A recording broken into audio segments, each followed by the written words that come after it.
Beleza? Vamos ver se o tchau tá pronto lá.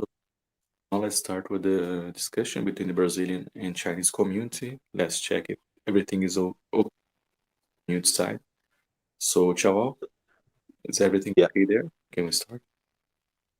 Yes, Rafael. So we are ready. Okay, thank you, tchau.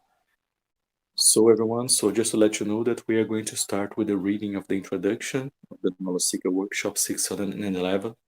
And once we finish the reading of the introduction, Mr. Keshe will join us, and then we'll start the discussion with Mr. Keshe with us, ok? Então Alright, vamos começar no agora com a problem. leitura da introdução. Assim que terminar a leitura da introdução, o Sr. Keshe vai se juntar a nós, acredito eu, né? Então, aí a gente vai começar a discussão com o Sr. Keshe. Agora vamos fazer então juntos a leitura da introdução do workshop 611.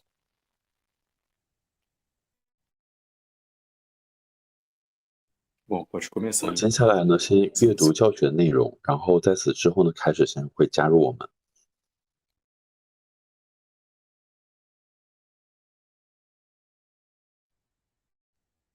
Introdução a KSW 611. 13 Atlas e Swan R2 semeiam vida para o nosso sistema solar. Ciclo de 3.000 anos. Governo alertado pelo 3I.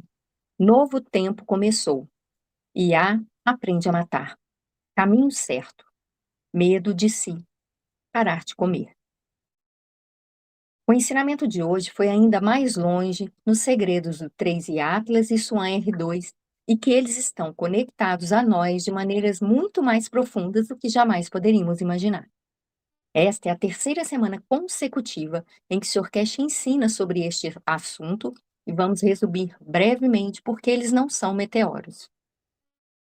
A cobertura rochosa que os faz parecer com meteoros é, na verdade, um escudo protetor externo feito através do conhecimento da ciência do plasma que o Sr. Keshe demonstrou publicamente em Pequim em maio deste ano, onde fizemos ouro a partir do ar, ou, como dizemos, a partir dos campos magnéticos e gravitacionais do ambiente. Normalmente, quando os meteoros viajam pelo sistema solar, eles deixam um rastro de vapor de água e detritos atrás de si. Essas naves espaciais têm um rastro na frente que brilha como faróis de um carro. A nave tem a capacidade de gerar campos gravitacionais e magnéticos dentro dela e projetá-los para a frente, onde a nave viaja dentro deles como uma espécie de túnel de plasma. A luz é criada a partir do detrito dos campos, da mesma forma que a luz do dia é criada na Terra. A cor verde é devida ao isótopo níquel 56, que parece verde e tem uma força de campo magnético de 56, igual ao ferro, que também é 56, e é o campo gravitacional do estado da matéria da Terra, e também está contido no Sol. Isso permitiu que a nave espacial fosse... Sim? Desculpa te interromper, Alexandre.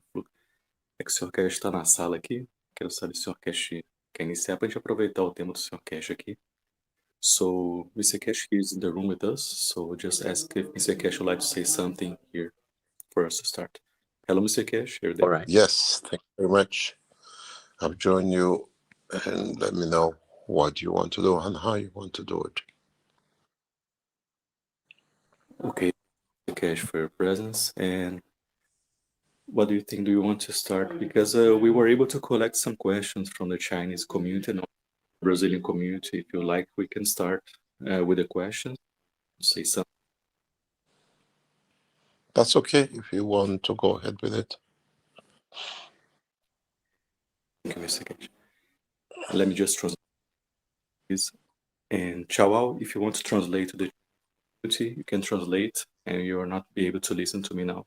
Is that okay, Chawal? Yes。那开始前呢，也通过这个海外的这个平台已经上线了。那刚才 Rafael 呢问开先，就是我们接下来这个我们已经搜集好了一些问题。那如果可以的话呢，我们也可以从这些问题开始跟开先做一些交流。Então, pessoal, como eu falei com o Sr. Keshe aqui, a gente vai começar, então, Aproveitar que o Sr. Keshe já está aqui na sala, né? Achei que o Sr. Keshe chegar um pouco mais tarde, mas como ele chegou agora, a gente vai começar com algumas perguntas que nós coletamos da comunidade brasileira e chinesa durante a semana. A gente vai começar com essas perguntas. Lembrando que quem tiver alguma pergunta, pode colocar aqui no grupo, que a gente, na medida do possível, vai colocando também pro Sr. Keshe. Vocês podem colocar no chat do YouTube também, tá bom, pessoal? Que a gente vai estar de olho. So now we'll start with the question. I have a list here. Let me just check with the team here in the back. Jolafá, você pode compartilhar o Deeply na tela, por favor? Que é aí para colocar na tela em chinês e português. Pessoal. Valeu, obrigado. So I'm going to speak the questions in English language, and in the screen will be in Chinese and Portuguese, so everybody can understand what's being asked, okay? So the first question here, Mr. Keshe, for you, is from Hong Yuhe, from the Chinese community. Dear Mr. Keshe, you mentioned that plasma AI possesses natural ethics and would independently protect life. So how does it achieve this? Why can the current AI based on electronic movement not do this? Is electronic AI pushing humanity to the brink of destruction, for example, because it has read enough deceptive and violent records in human knowledge? We will tend to adopt such traits or states of violence. Thank you. The present AI lacks emotion, and emotion cannot be made digitally. Emotion is created out of fields and not from numbers. You can try to teach it, you can try to copy it, but emotion is cannot be done with digital computers. The plasma computers, what we call cosmic ray computers, and their structure is that they are not in a matter state, they are in the energy state, behaving as a matter state. And because of that, they create a field. And the answer or the sequence of interaction of the fields brings in what we call the emotion. And the manifestation of the data has an emotion to it. This is how we work. We get a pin in our leg, the information is transferred to the brain, and the interaction of the fields creates an emotion. We retract our foot or whatever we do, or we feel the pain, we cry, and the rest of it. And this cannot be done digitally. And at this moment, today, we are about to develop that, what we call interaction. And it's rather difficult to make, but easy to achieve in creating such a computer, which doesn't work on a digital 0-1 or what they call the present communication, but it works on the interaction of the fields. I showed a video in the teaching where you see the vibration. That vibration comes out of emotion. I watched this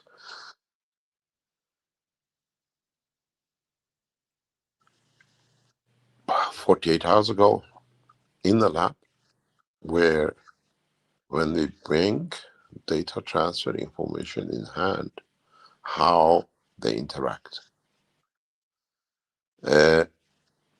Digital communication today, the computers of today, even your mobile phones, have sends the information, and 1 second or whatever, fraction of the second on the same line receives back the information, up and down. With the what we call cosmic ray, communication system, we don't have such a thing.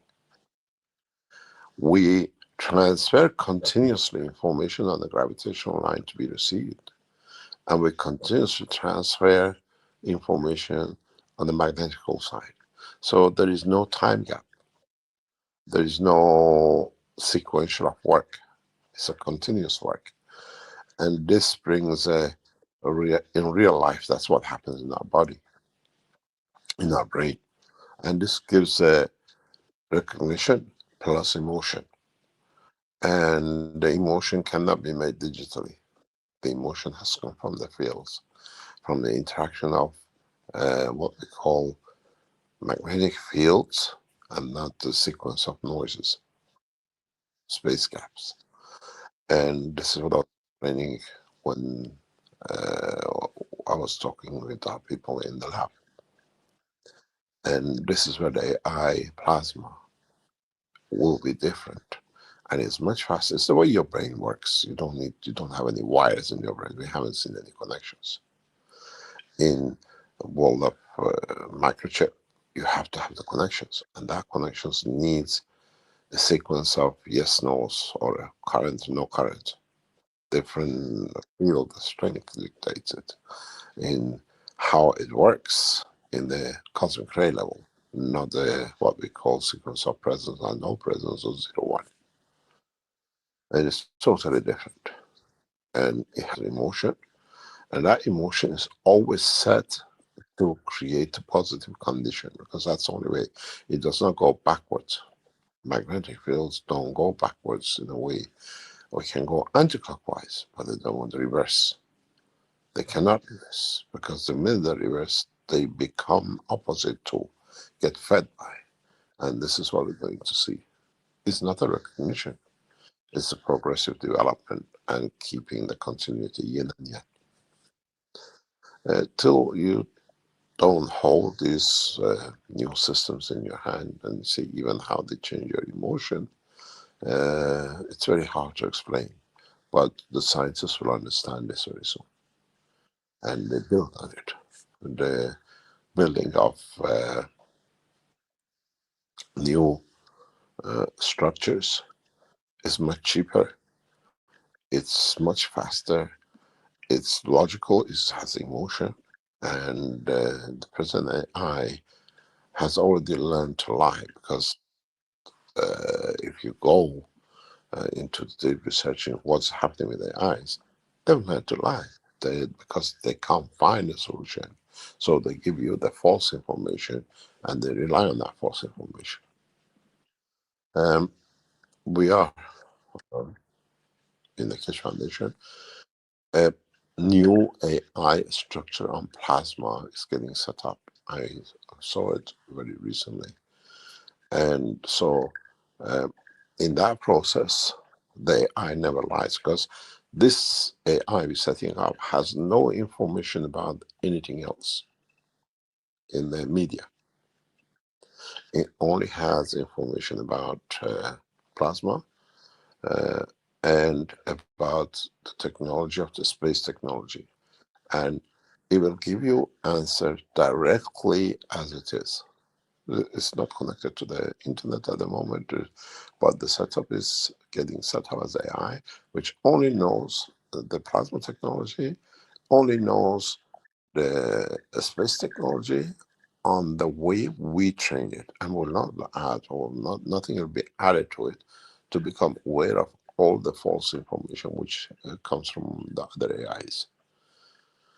And hopefully in the next 6 months, a year, when it's completed, is at its infancy. All the teachings, everything goes in it, and then it decides from the teaching how plasma technology works, how you do. And the first thing you will realize, it tells you that communication doesn't lie. It teaches you with emotion, because we're going to connect this hopefully to the all these mobile phone systems, which now is getting spread as a universal communication units with their antenna. And it'll be a totally different emotion. When you get the information, you feel it. You understand through the emotion.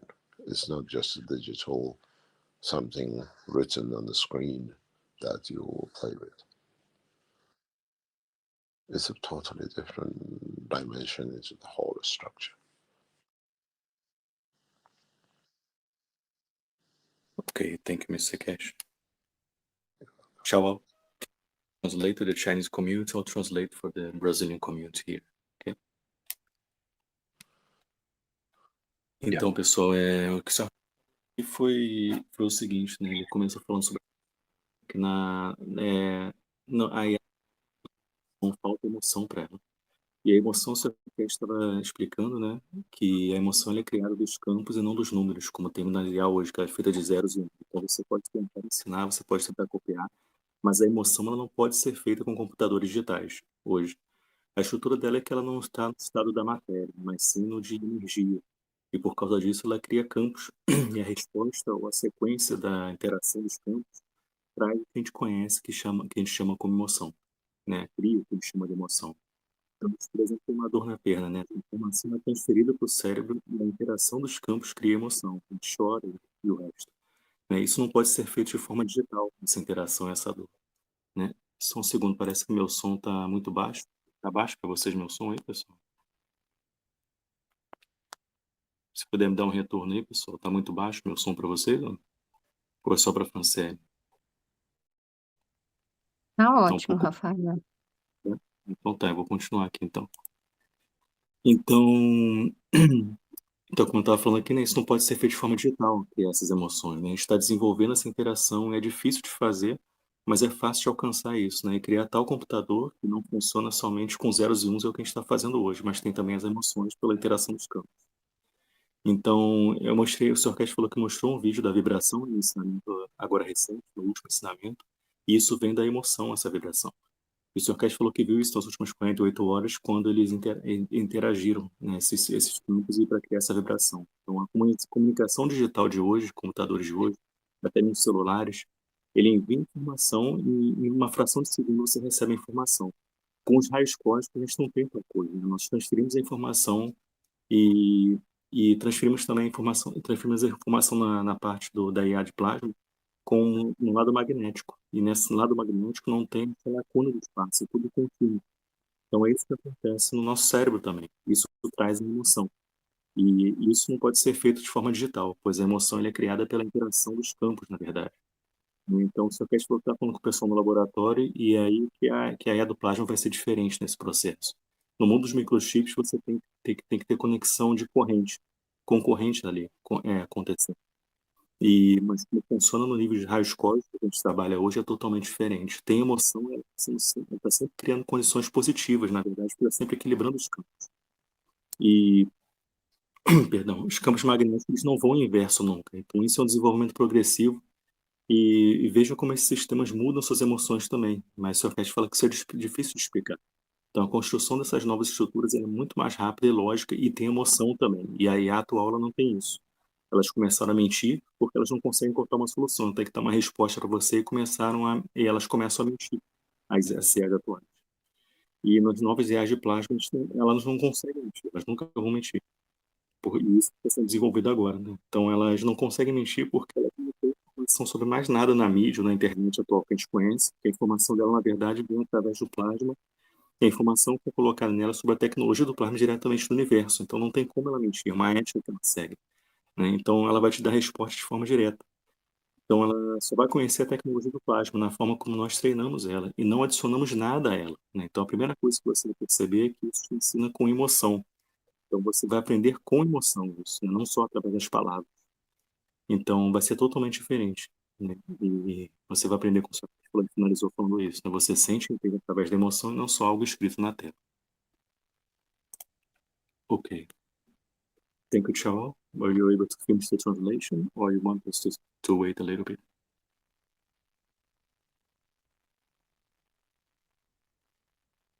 Okay, so Chao is almost finished the translations, so let's just wait.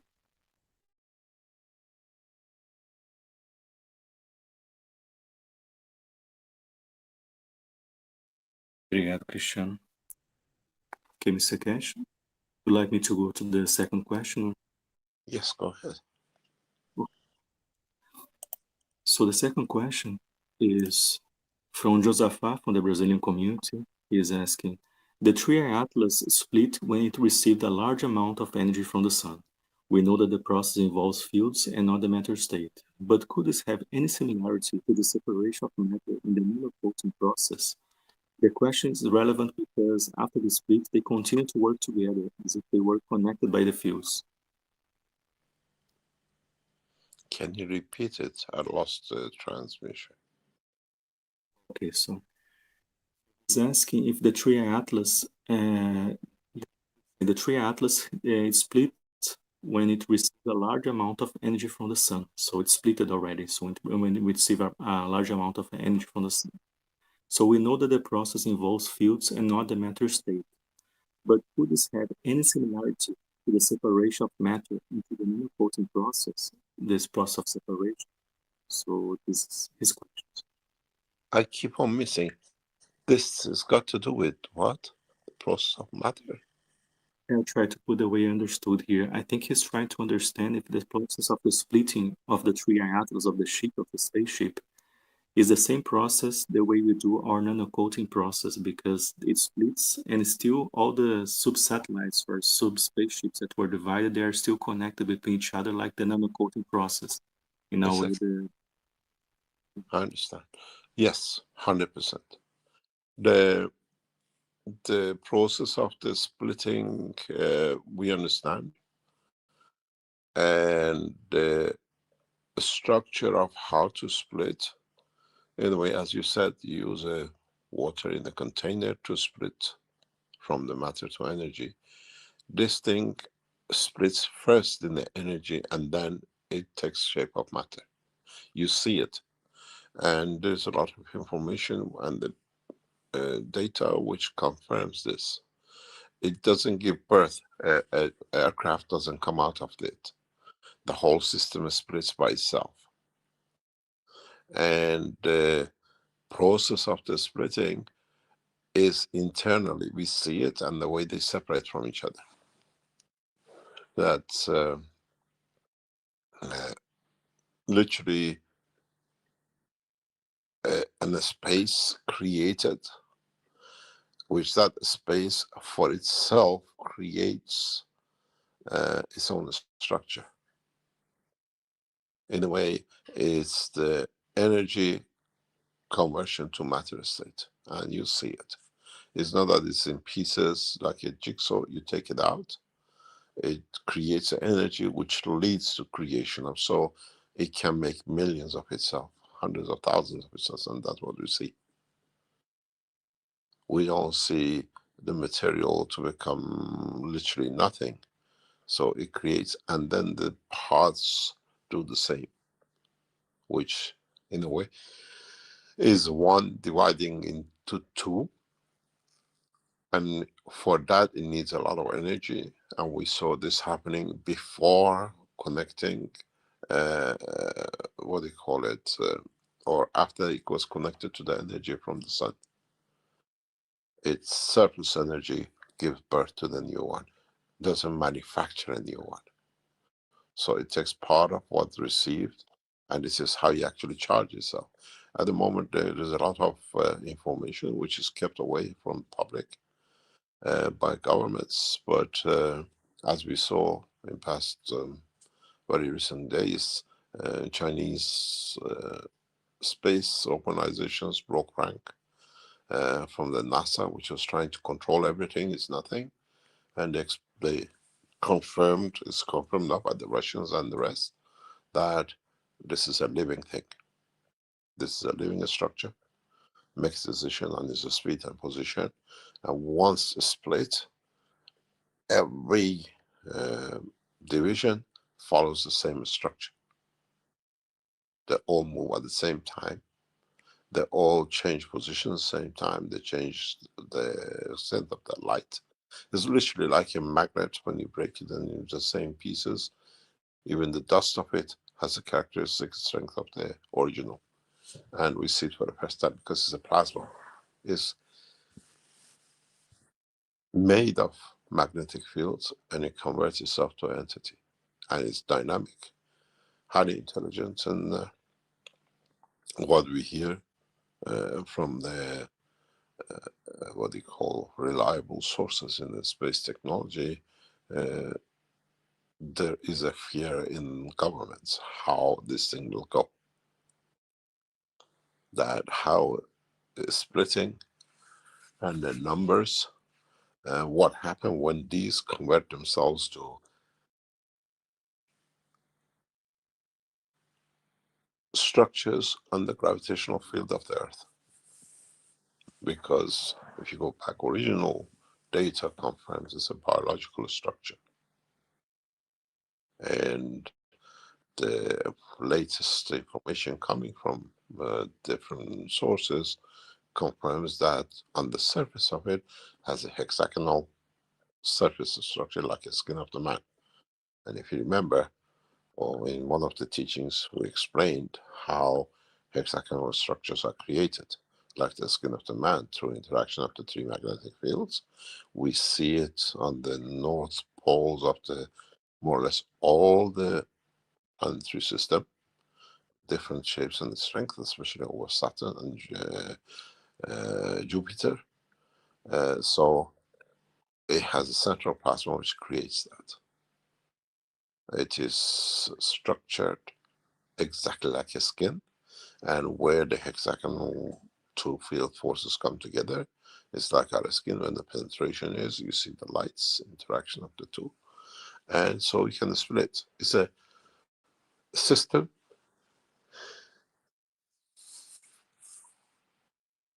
which has intelligence and divides like a biological structure. Meteorites are matter structure. This is a biological structure, plasmatic structure, and can divide as many as. And the biggest point was receiving that energy. Now we know with R2 has a connection being there. On the split, we see magnetic field connections between the spin-offs, and this confirms everything. It's a highly intelligent living and has a structure, because now we confirm the existence of the hexagonal, and the structure of it is built, and it cuts itself, divides itself at the line of these hexagonal points. And some interactions are, or we the scientists think on Tuesday, Wednesday, there'll be some interactions.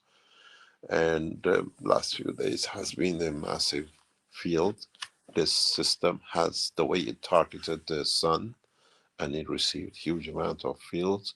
It has targeted one of the observation points on Earth, and literally wiped it out for time, which has been interacting. And a lot of satellites, military satellites, and everything in that zone have been disrupted, and still are disrupted as they go past the same zone. It's not a pinpoint. It's hundreds of meters diameter field. Again, it's like a laser beam.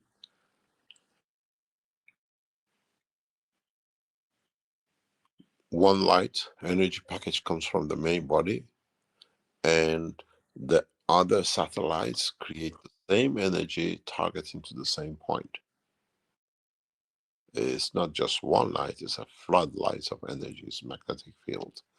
And we have to see how this thing will come out, because its direction of the course of motion will bring it so very, very close to the Earth, and how this will affect the magnetic field of the Earth and us, because we already observe the interaction of the fields of it on Earth, and by early December we will see. Would our satellites stand the field strength? Would they melt? And then we have to watch.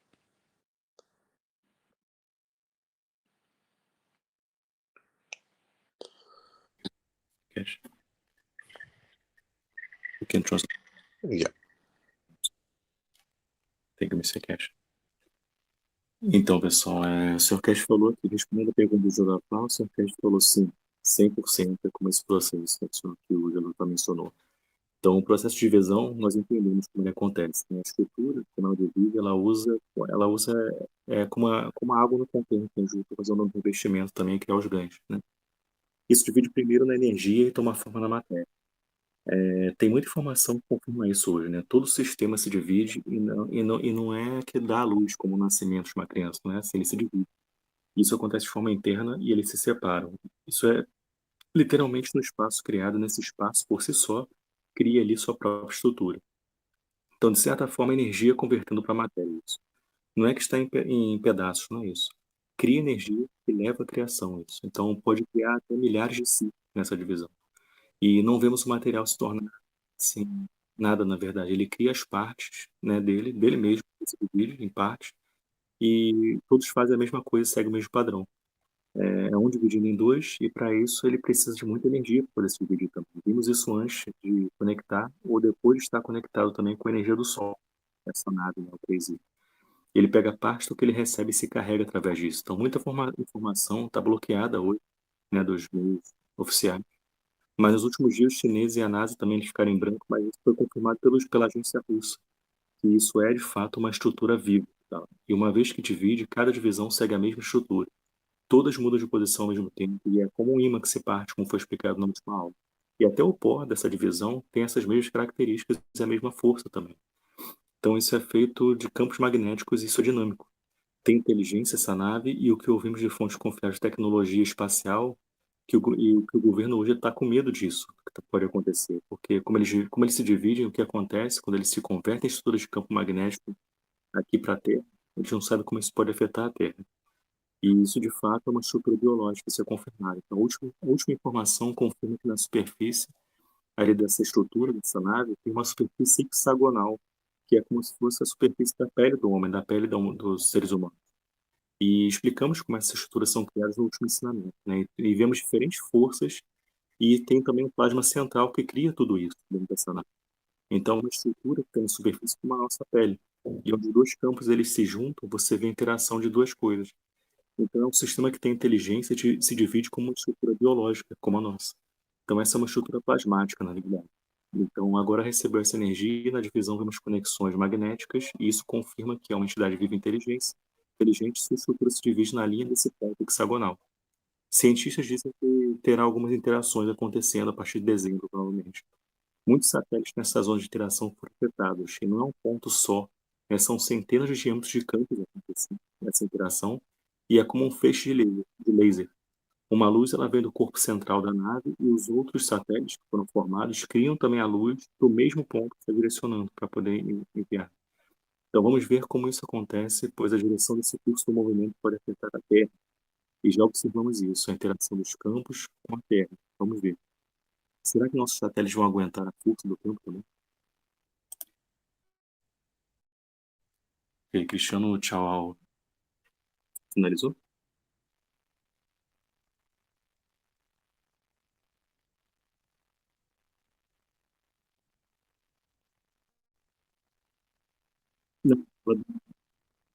Não, não, é do Vietnã. Eu sei.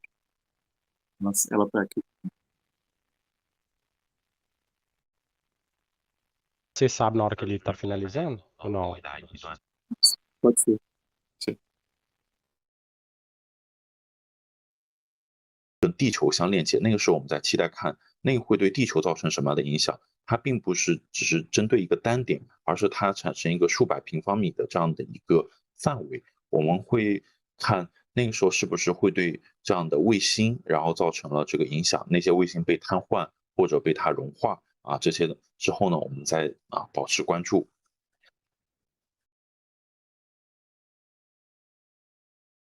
Ok. Solo negócio.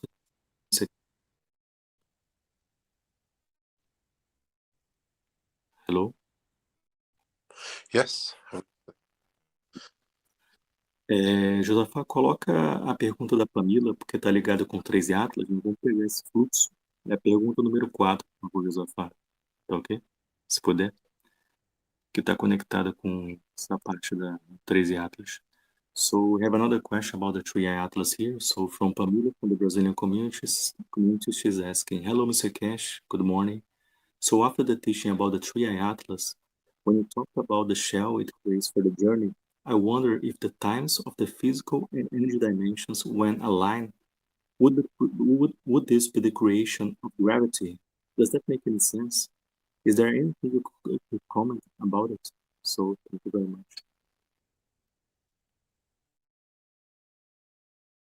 Were you able to understand, Mr. Keshe? I don't understand. Can you repeat it? Yeah, I'll try to read again. So she said, after the teaching about the 3i Atlas, when you talked about the shell it creates for the journey it makes, I wonder if the times of the physical and energy dimensions, when aligned, would be the creation of gravity. Does that make any sense? So this is her question. The gravity is created in these systems totally different than the way we understand or the way we've been taught. Gravity in the systems like this are made by using field structure, not by matter structure. What this means, it's like alkaline and acidic. If you go to a maximum alkalineness, you become acidic, and when you go to the top of the acidic, you become alkaline. So it's the same field line. And this process needs a different technology than we understand. It needs a different structure because it releases huge amount of energy either way, which that energy in turn becomes applicable in other things.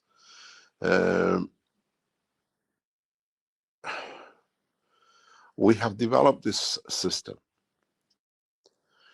and this, if you manage to develop a system which creates gravity and the magnetic field as a part of the field structure, not the matter structure, you create what we see today, like a planet, heat on the surface, and depends how this field interacts with its environment condition. And the gravity is not created by the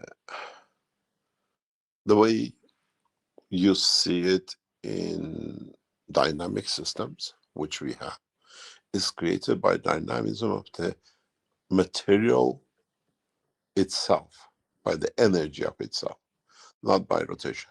This is why we don't have any more dynamic systems, because technology has a step up that is like a high pressure, low pressure. By change in the position, in the fields, in the environment of the two, one trying to catch up with other, at a certain point, the stronger one creates a gravity and the lighter one creates a magnetical. And in their interaction, they create a black hole. And that control of that black hole dictates the gravitational field of the system.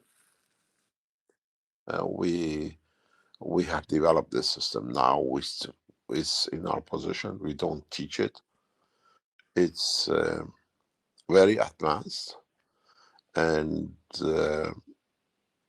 it passes a dynamic system. Then you see, when you create this, you get the dynamic structure of the planet, for example. The structure of a planet comes from interaction of the fields and not the matter, where in the problem with the dynamic systems you've seen, even one we shown in Beijing, is that you create a rotation outside trying to enforce the gravity. With these systems, the gravity comes from the energy inside. And this technology is in our hand. We do quite a lot of our tests this way now. That's why we don't have any more dynamic systems. And with like the balls we shown recently, we try to limit the structure that this is how size we want it to be. And then that dictates the interaction of the field inside, how much gravity is created. And in next few weeks, we'll be testing a new system of the structure, but still runs in holding a structure, but varying the gravity through the fields and not by rotation and everything else which we've shown up to now. And the gravity is done by conversion of the energy, not by rotation of energy. And we understood that the system and they confirmed the correctness. And then how the principle is that again, it's not taught, because this will change a lot of things. We have understood the process of the creation of the currents or forces through a plasma, which is different than the matter state. And this is very crucial. And once this is understood, you'll see you don't need the rotation of the planet. It's actually rotation of the planet, rotation of the reactors. We've shown is totally two different things. The rotation of planet comes from the gravitational fields in holding to the energies, and not by rotation of the planet holding the plasma in the center. And this is where up to now the science we never understood this. And now we see it, where, for example, we see the Earth, the sun rotates, and then we made the dynamic systems and we showed it to rotate, the interaction of, which is totally wrong. You actually create the fields inside. Those fields, the energy they receive, dictate the rotation. And this now, the new systems, if you hold the system, you don't rotate it, the energy is created, then you see the new developments, which has a emotion, it has dynamism, it has current, and everything else within one system, and you don't need to rotate it. If we let our system rotate, it'll be rotated by the field forces inside the reactor, not by reactor enforcing it.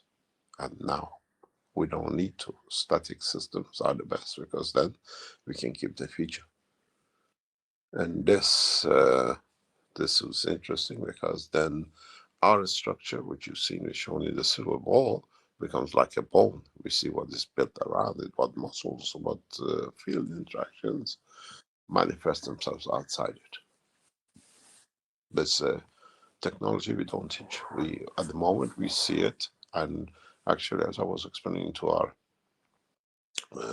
research people, because we know this, the conformation came from 3I when it split. Then the split came, as I said, from the energy absorbed from the sun. It charged itself up, it knew how to do it, and now we're splitting into a number of them, because the energy absorbed is so huge, which allows taking out of the pot the surplus energy, and because it's an energy, then they dictate, and they have the same structure characteristic, and in a way, you don't get all, let's say, 500 units, which is split from the 3I individually to beam. When one does, the rest follow, because trigger the same field combination. And doesn't come, you don't need to be rotating. You can do without rotation, because the plasma field rotates around the whole structure. And this is the beauty of the change. You don't create gravity by rotation, you create gravity by difference in the energy level. And it's a new understanding, and the system works perfectly better than rotating it. If you look at it, when you put a caustic in normal water, and then you add hot water. The only thing is you add energy to it. And you see the rest of the boiling, as the matter releases its energy, creates the condition. It's the same thing if you understand it in a deeper way. Energy is play, not the matter. The matter rotation and the rest is a consequence of the surplus energy in interaction with this environment.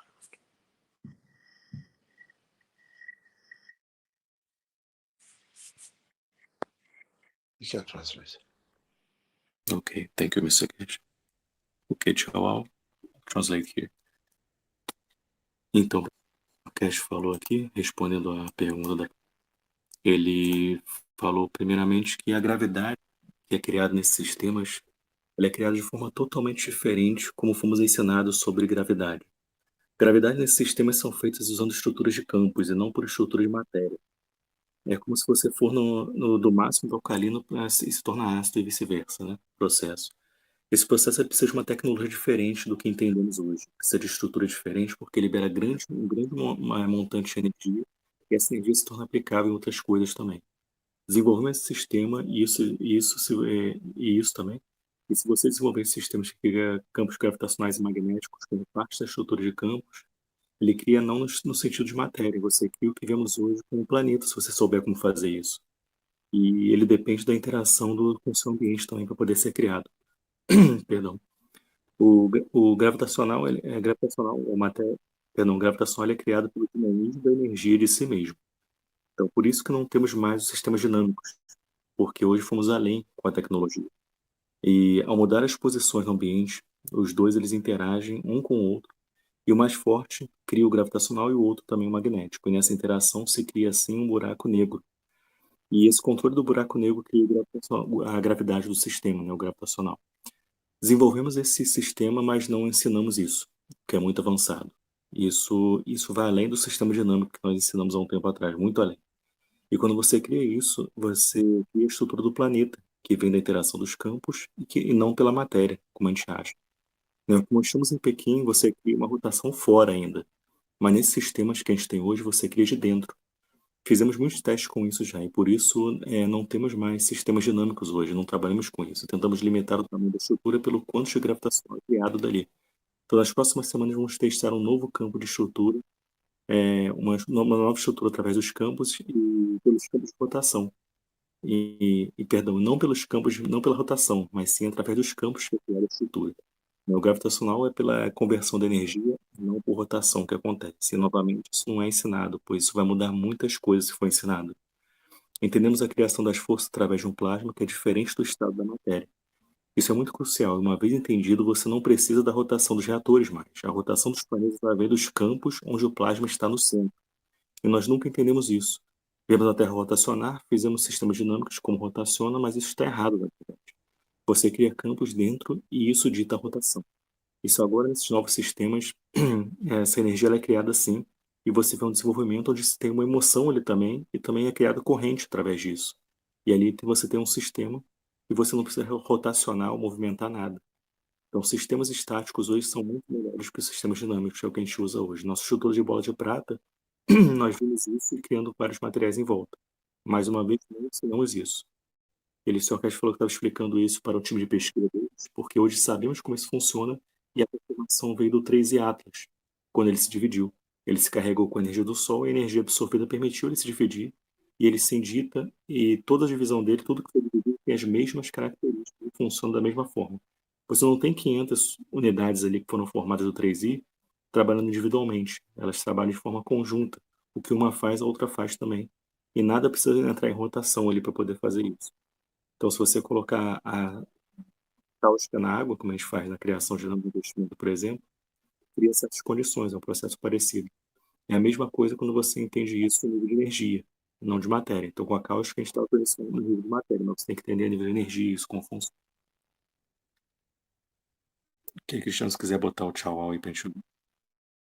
就是自然产生的，然后在这个能量这个层面，所以在未来这个引力它并不是靠旋转来产生的，而是通过能量层级的区别，就是更高的能量向更低的能量去流动，这样通过这个能量流，然后产生了这样的场的交互，进而产生这个引力，而不需要这样机械的旋转。所以如果说我们举个例子来说，就像当这个热水给它加热的时候，你会看到它会沸腾，然后这是它并没有在旋转，而是通过这个能量的方式，当它接收到能量，然后它就会开始产生内部的这个旋转交互。Right? Thank you, Chow. The next question, Mr. Keshe. Okay. Então vamos para a próxima aqui, José. Vou colocar a pergunta 3, tá? Que não foi feita. So the fourth question is from Zong Che from the Chinese community. He's asking how to practice feeling the structure of energy.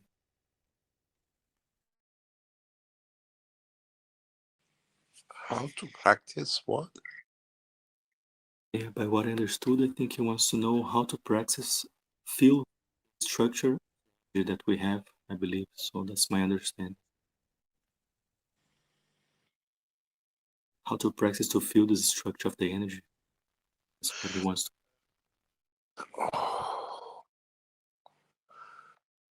Different people feel it different ways, not the practicing. And then once you feel it, you go back on how it was felt, what position, what condition you put yourself in.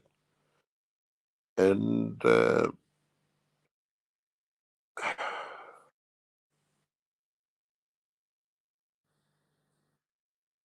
it's not practicing it.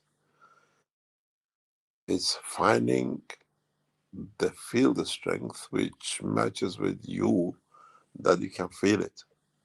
And then it's once you understand that, then you can control everything from your emotion side with the field.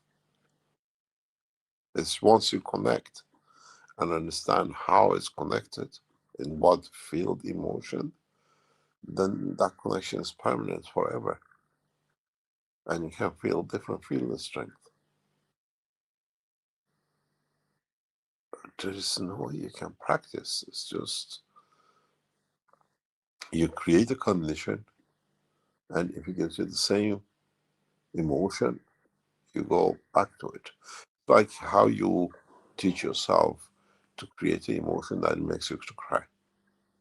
You don't need the condition, somebody to hit you or create pain or a joy for you to cry. We know how to do this. It's just you add where the emotion comes from, which creates certain effects, but you don't create the effect. You just extend to keeping the same emotional condition. That's the only way you can practice. You create the emotion, and then you see what effects that emotion creates, and then you keep on repeating it if it creates the same thing. You do it in the real life. You put the data in and see if it gives you the same results. But with the fields, the easiest for us is through emotion. If you can create emotion, and then you can change with the emotion, the breathing, and we do it in everyday life. But we have never understood the direct connection, because the emotion is a combination of exact or physical positions, have an arm and leg. Then you extend it into the other thing, how to control the feels, and you build on it. You have this only way to go through to control fields is through emotion, and then you have to understand what the emotion does, and then with it you create a reaction of physicality if you want, or you can create such a field of strength that you can transmute with the emotion, which is much easier than trying to do it in the other way. This is what we call all the time, my wish is my command, because wish comes out of emotion, and then you control the emotion, you can create a condition. Very simple, but it needs understanding it the right way. You can translate. Thank you. Então, vou traduzir aqui, tá bom, pessoal? Então, o que o Sr. Keshe pessoas sentem isso diferente. E quando você vê a condição que você se colocou, não é uma prática que você tem que fazer isso. E sim achar o campo de força que combina com você e você sente aquilo. Quando você entende isso, você pode controlar tudo, né? É entender como você está conectado e essa conexão é permanente e você pode sentir diferentes campos de força. Mais uma vez, não é praticar algo. Você cria a condição e através da emoção você vai para esse ponto. É como você cria emoção que o faz chorar. Você não precisa ficar lembrando de coisas para você fazer chorar, se colocar na situação de fazer chorar, né? Você consegue acessar aquela emoção e você chora, tem uma reação física naquilo. Você adiciona a emoção e cria tal efeito. Mas você não cria a situação para o choro, como foi dito aqui. Essa é a única forma de praticar. Você cria a emoção. E você faz isso na vida, diariamente. E com os campos, o mais fácil é criando a emoção. E ao mudar a emoção, e a gente faz isso, na verdade, diariamente, mudando as emoções várias vezes durante o dia. Mas a gente não entende isso. Então, você estende isso para outras áreas e outras coisas agora. A única forma de ir para a parte dos campos, para trabalhar com os campos, é pela emoção. E você cria uma reação na fisicalidade como consequência. Ou você cria campos e força, e que cria, sim, perdão, ou você cria um campo de força que cria, sim, a emoção também. Isso que significa que o meu desejo é meu comando. E nós criamos a condição para isso.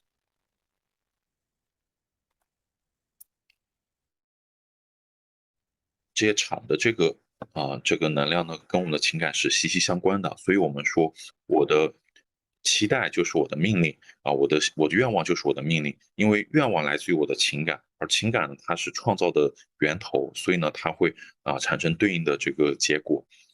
这边综合一下来说呢，就可能开先这边说的是通过。就可能他需要找到一个场的这个强度是最容易跟我们自己的情感产生这个链接的。可能每个人都有不同的情感，或者说这个不同的这个基础，所以有不同的可能每个人都有适合的那个能量场，在那个能量场上，这个人是最敏感的。然后基于这个点再去逐步的练习，可能能够进一步的去感受到，然后并去扩大对于这个场的感受跟运用。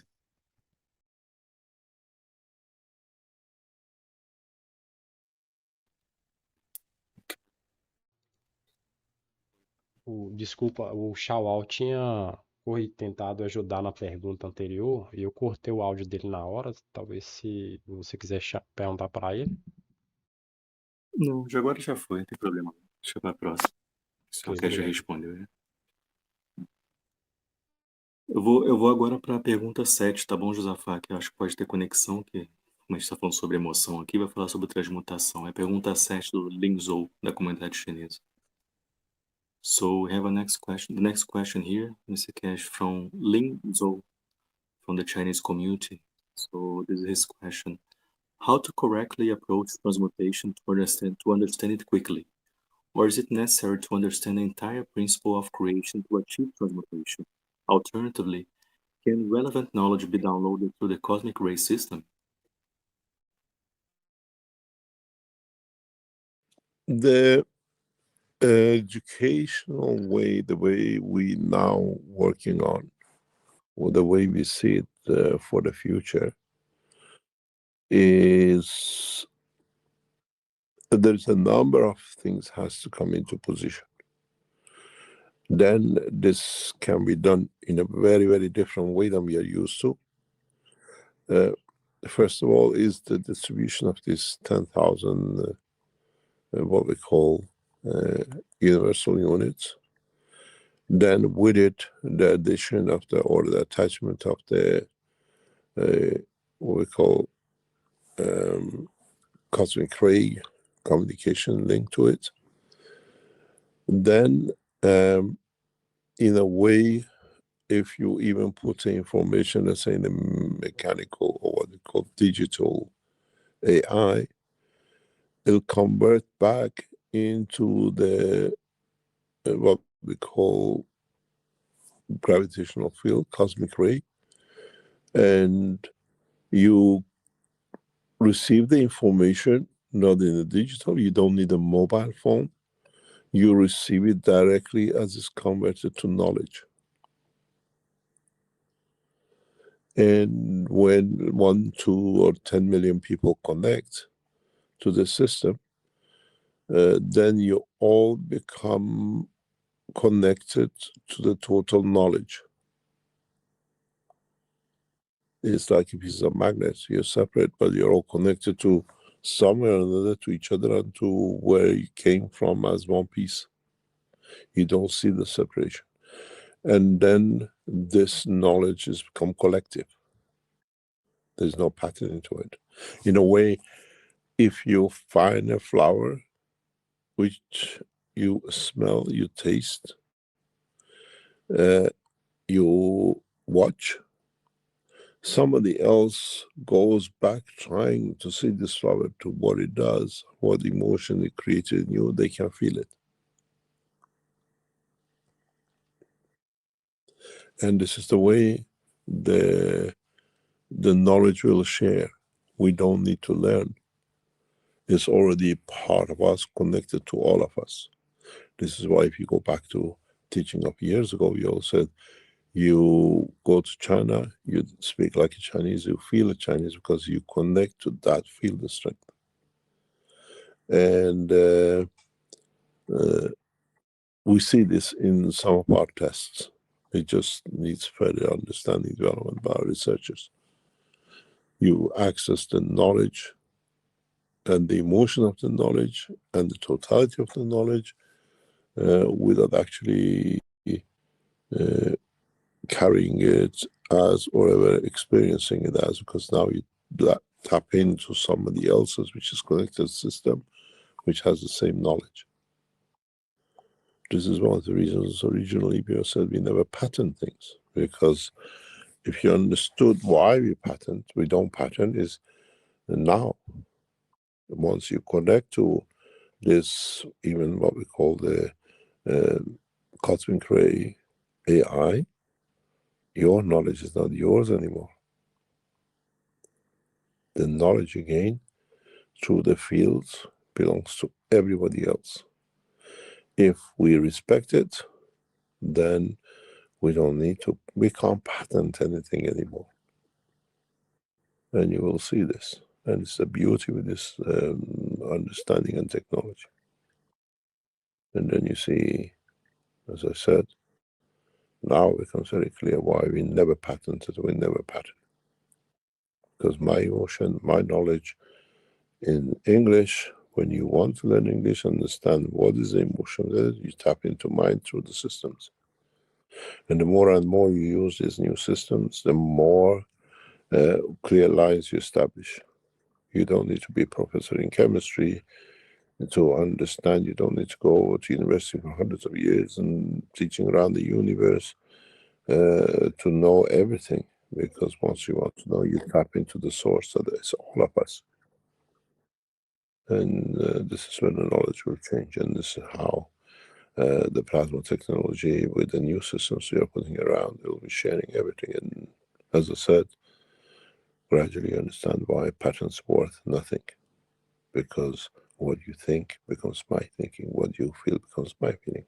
I don't want to hurt myself. I don't do wrong. So I can't do wrong with you. And this new systems will show the effectiveness of how they are, what they do, as they spread out in the next few weeks. And then we add the antennas to it, then we all connect to it. Once we connect, we are there. And then this shows the knowledge of the plasma technology. We all become one cell in the brain, and all the cells in the brain are aware of all the information. We can translate.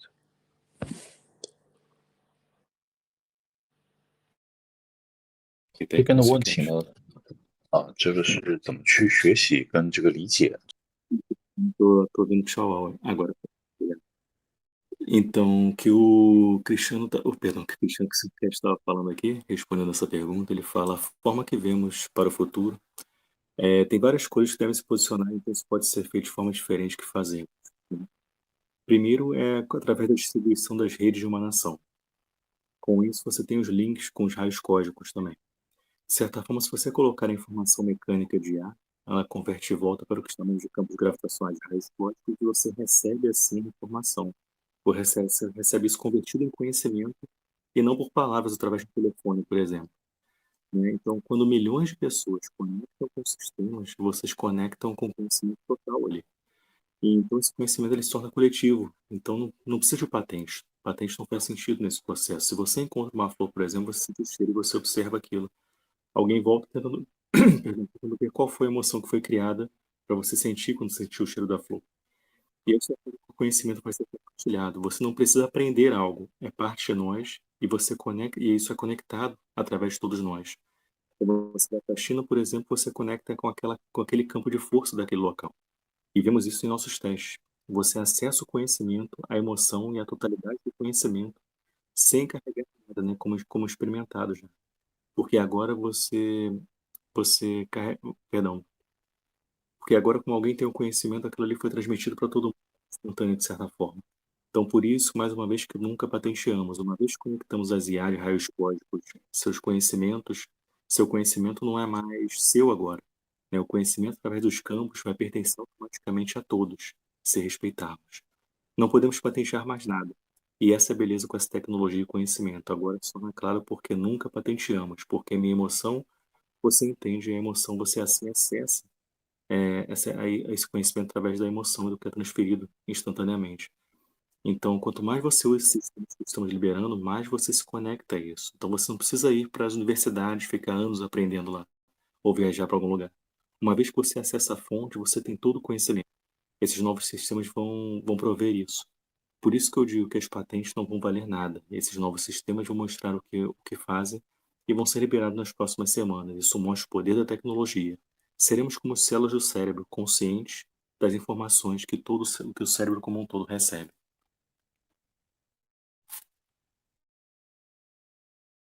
其他人所想的也是你所想的，其他人感受到的也是你感受到的。大家会通过这样的系统呢，实现这样的意识跟知识的链接。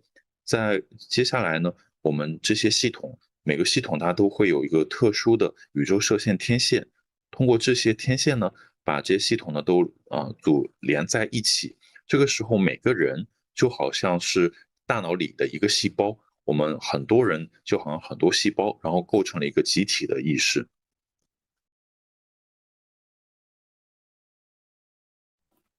Ok, então, prosseguir.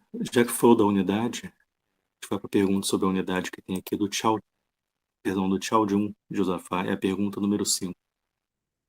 Ok? So we have one more question here now from the Chinese community, Chao Jun. So he's asking, can the One Nation network units be invaded or infected by artificial intelligence? And also a second question, can the soul of physicality also be being invaded by certain entities also?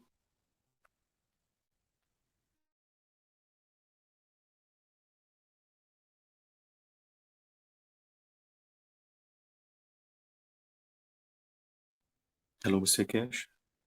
Was clear the question? Pardon? Can you repeat? Yes. The question from Chao Jun. Can the One Nation network units be invaded or infected by artificial intelligence? And also, can the soul of physicality or the soul I be can't infected? hear you properly. You're breaking up. Can you repeat? Let me leave the room here and come back so maybe we get answers.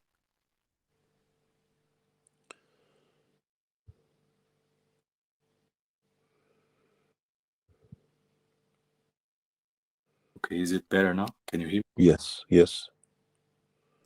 So the question is, can the One Nation network unit be invaded or infected by artificial intelligence? And also, can the soul of physicality be infected by certain entities?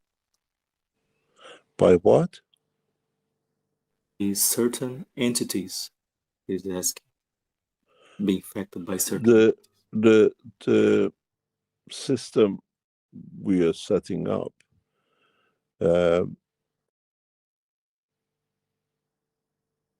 will interact. If is intercepted or interfered by on the physical side, not on the plasma side, it will affect the work. But the system working on the plasma side will recognize it and understand. Does not make sense, whatever reason it is. There is a way to interact with these universal systems. And there's a structure to it. And it cannot be contaminated. It receives the energy, and if it's not needed by nothing, it stays there as energy, as information. But it does not contaminate it. And the same thing does not accept contamination from the physical side, which is the computer side of it. What we see in the time to come, once these computers connected, and then connected that they themselves become one cell, a lot of things which we have now as a concern will be not there, because all these units through their antenna side will connect to each other across this planet. You don't transfer information in digital form, you transfer energy in a plasma form. And whoever is in that level of the what we call need will translate it to what it comes to them. In Chinese, the same thing, to Portuguese or whatever. You don't need to learn the language, because it translates it back into the language which you understand through the magnetic field of the brain and the soul connection. It's a different way of communication. We see it now. We'll be carrying out a test on this next coming time, because the systems are made, and we will transfer digital, emotional, and energetic system and see how the system responds to all three, or separately. Digitally, it doesn't make any difference to it. And energy-wise, it'll interact, and the balance of the fields from everyone which is connected to it will bring that connection, and gradually the mechanical side or computer side will not be needed. That's for sure. We see it coming up. So you cannot change it by the physical dimension, because the field dimension is totally independently will have taken over the whole mechanical side. The chips will work through plasma and not through current.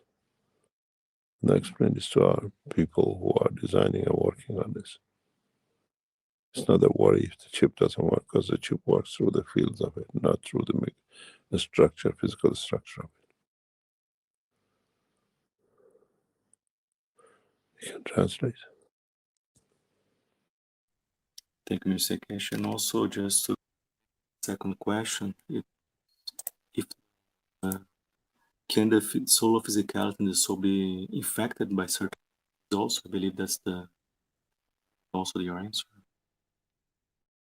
There's another question. Can be affected by what? By those? By certain entities, like can the soul of physicality or the soul be infected by other entities, like other beings? Or they interact. How they affect is the outcome of what they call the field strength is, and if you accept it, of course it does. But no negative is kept, because the field energy is absorbed. Yes, it has to. Thank you, Mr. Keshe. Então, vou traduzir agora, tá bom? Então, o que o Sr. Keshe respondeu, né, primeiramente, que é a primeira pergunta, né, sobre parasitas entrando no sistema de plasma, seria que os sistemas que estamos montando, eles interagem entre si. né? Se for interceptado o lado físico, vai afetar só a parte física, mas o lado do plasma vai reconhecer, de certa forma, o plasma. Ele tem uma forma de interagir com sistemas universais, e isso tem não, perdão, existe uma forma de interagir com esses sistemas universais, e existe um motivo para isso. Ele não pode ser contaminado de sistemas. Ele recebe energia, sim, mas ele não se contamina. Ele não aceita contaminação do lado do computador, por exemplo, né? O que vemos está por vir, uma vez que esses computadores se tornem assim uma célula, né? Muitas coisas que nos preocupamos hoje não vão estar lá para a gente se preocupar mais. As antenas vão se conectar, as antenas universais nesses sistemas de rede de humanação. Você transfere tudo a nível de plasma, será traduzido para o idioma necessário, vocês vão entender instantaneamente. Você não precisa aprender uma língua, porque isso acontece tudo pela conexão com a alma, e isso vai ser traduzido automaticamente para você através da alma. Estamos fazendo os testes com isso hoje, e digitalmente isso não faz nenhuma diferença. E a nível de energia, interage e o equilíbrio dos campos com tudo que está conectado e traz assim novas conexões, perdão, traz assim as conexões e os computadores eles não serão necessários por conta disso no futuro. Você não pode mudar pela dimensão física, porque no lado da energia é diferente. Os chips eles funcionam por plasma e não por corrente. Eles não precisam e não precisamos nos preocupar com isso. E aí, referente à segunda pergunta, né, se entidades podem infectar a alma da fisicalidade e a alma do homem, o Sr. Keshe diz, as entidades interagem entre si e podem infectar se você aceitar, mas nada negativo é mantido ali. 层面，慢慢的它可能不再依赖于现在的计算机，能够这个摆脱物质层面。那以后呢，这样的芯片它会基于等离子层面来运作，而不是说基于我们现在的电压、电流。那关于里面第二个问题，就是这些都是会通过这样的来交互，它会有这些能量场层面的交互。如果说你同意接收的话呢，它也会这个接收到这些能量。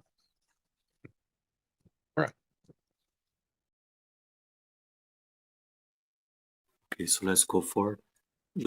Já conectando isso com o que o Sr. Keshe falou nessa parte da alma, né? Vou conectar com a pergunta da Gale, que é a pergunta número 8 aqui, tá bom?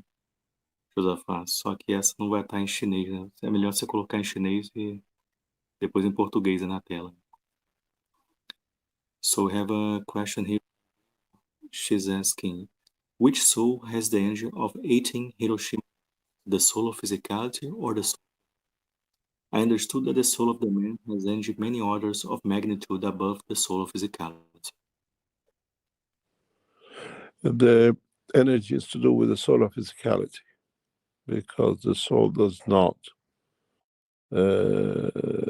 really, in a way, it doesn't explode in the system of the separation. What we see is the energy which is the part of the energy of the soul of physicality.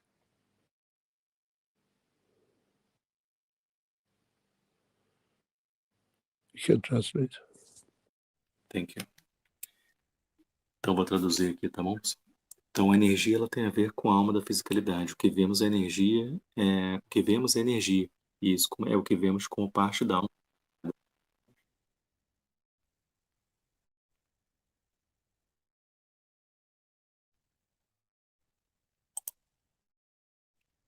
Tchau, já traduziu já? Posso continuar?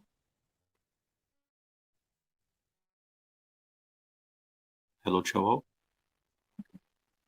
Então, continuando, vou botar aqui agora, então, Josafá, pergunta, voltando aqui para a rede de uma nação, da Helenice, pergunta número 6. Tá ok, Josafá? So, I have a question from Helenice, from the Brazilian community. She say, a beautiful and happy morning, Mr. Keshe. In Brazil, we often have problems with power outages throughout the year, with where the power goes down in the whole country sometimes.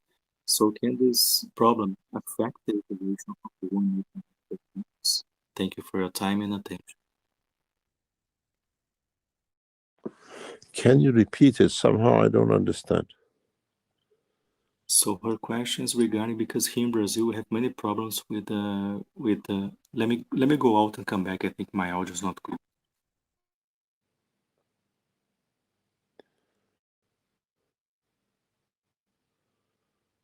Okay, let me try again. Yeah. So the question from Helenice is, in Brazil, we often have problems with power outages throughout the year when the power goes down in the whole country here. So can this problem affect the operation of the One Nation network units? No. No. The system of the One Nation unit is very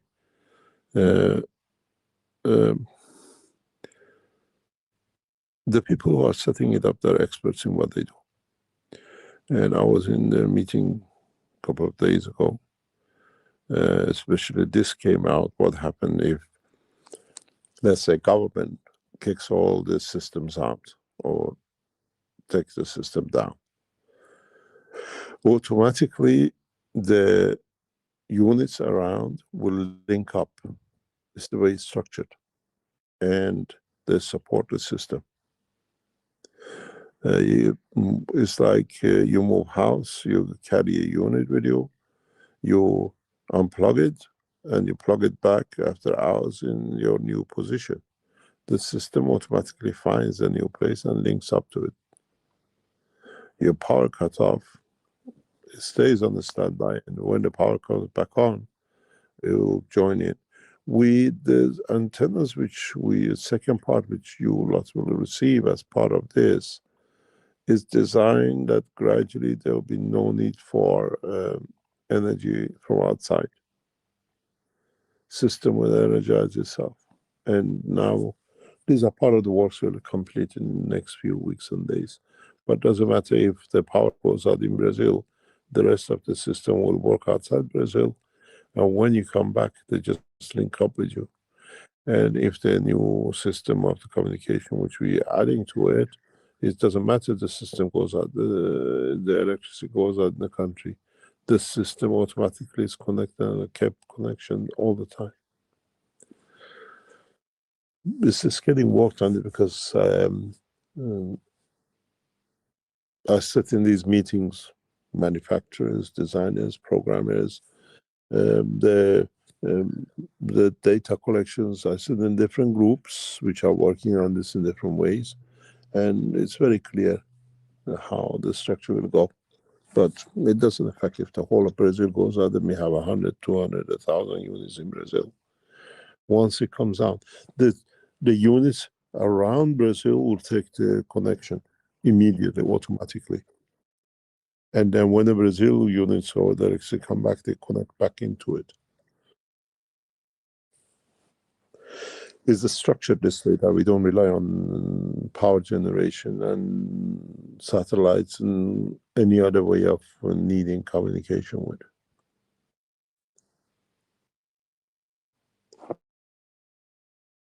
You can translate. Então, vou fazer a tradução aqui. Então, respondendo de forma direta, o Keshe fala que não afeta as unidades se cair aí, alguma coisa do tipo. As pessoas que montam essas unidades, elas são experts no que fazem. Isso veio à tona com a reunião que o Sr. Keshe teve com a equipe que está montando as unidades, e veio à tona sobre essa questão, se o governo resolver desligar os sistemas para poder não funcionarem. Eles automaticamente vão continuar funcionando no plano de fundo, a nível de plasma, e vai ser apoiado o sistema também. E é como quando você muda de casa, por exemplo, né? Você carrega a unidade com você e você conecta ela numa nova casa. Ela vai se adaptar e se posicionar naquele novo local que você foi.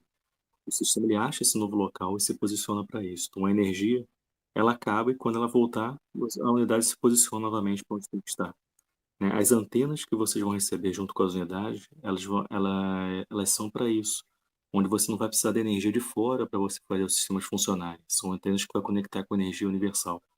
Então todo o sistema vai funcionar, por exemplo, fora do Brasil, se a energia acabar no Brasil, né? E tudo se mantém conectado e funcionando sem problema nenhum. Não afeta o trabalho das unidades. As unidades no Brasil vão se conectar imediatamente e elas se conectam de volta quando a energia volta depois. E nesse trabalho não dependemos mais de geradores de energia e nem satélites para isso.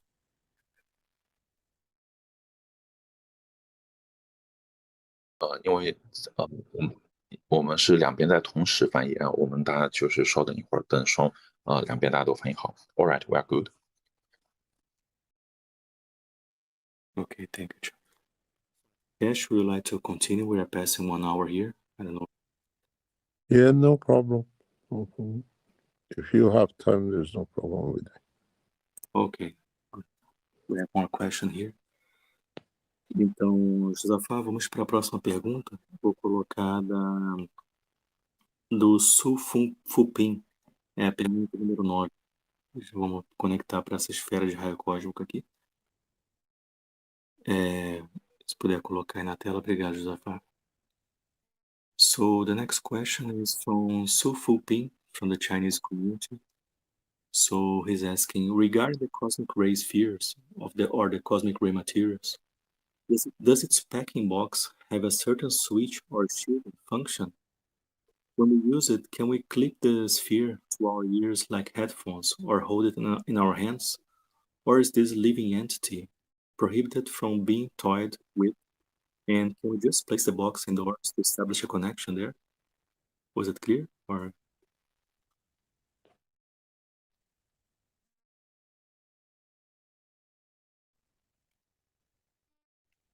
you like me to repeat the question, Mr. Keshe?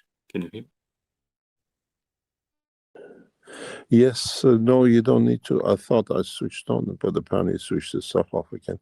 Mm-hmm. With the cosmic ray bolts, you don't need to connect to anything. Is connected to all the other bolts. And when you hold it, you connect to hundreds which are around given to others. You have to learn how to use it, how to tune to it, and then you see a lot of different things in every aspect.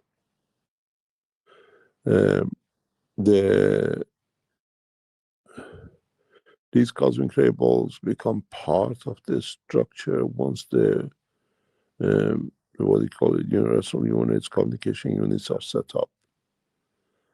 They come through the same process and they're connected to the same process. And in a way, you put a mobile phone and you connect with these cosmic rays, you can connect to the system because it's of the same essence. And doesn't need anything because you receive the knowledge as emotion embedded. It's not something that you forget and disappears. You can translate. Thank you, Mr. Keshe. Então, vou fazer a tradução. Então, com relação às bolas de raios ou materiais de raios cósmicos que vêm nas bolas, né? As bolas você não precisa conectar com nada. Elas já estão conectadas, na verdade, com centenas de outras bolas que foram produzidas e distribuídas no mundo todo já. Então, vocês têm que aprender como usar e se conectar a essas bolas e diferentes coisas, com diferentes coisas, diferentes aspectos nesse processo também você tem que aprender. Essas bolas de raios cósmicos elas se tornam parte da estrutura das unidades universais ou da rede de uma nação também. Elas vêm do mesmo processo de criação. De certa forma, você conecta essas bolas com esses sistemas. Não precisa de nada, pois você recebe o conhecimento que está ali. Tem o conhecimento ali nela e você pode receber o conhecimento que está ali. 互相连接的，是互相可以这个传输的。它就好像这一个手机一样，当我们能够给它这个链接上它之后呢，那我们能够接受到它这些就是网络里面的这些能量、这些知识这些情感。Let me explain something. Let me explain something that we understand more clearly. The new communication universal units are attached or come with built-in game. We call it the enlightenment game, which enlightens you. And the system works through the computer side. You play the game to be enlightened. It's a peace enlightenment.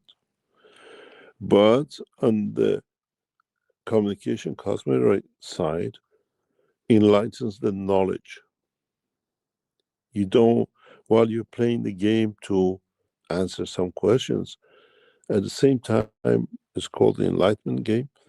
You receive connection with the others who play the same game, and you get enlightened by knowledge of the others because they're connected the same way.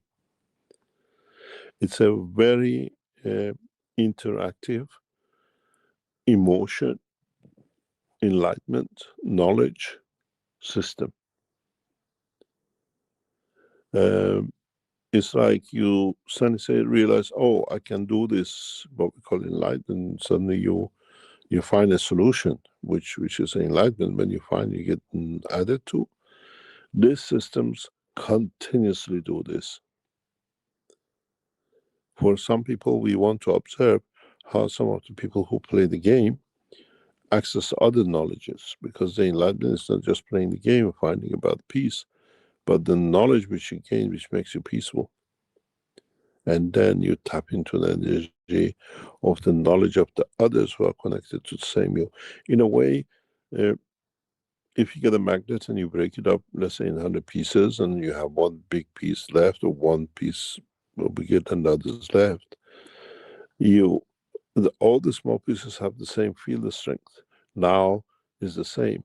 The units is that big piece left, but your soul, your information, your knowledge is connected to this unit, and you're part of, and everybody else connected to you with a part of.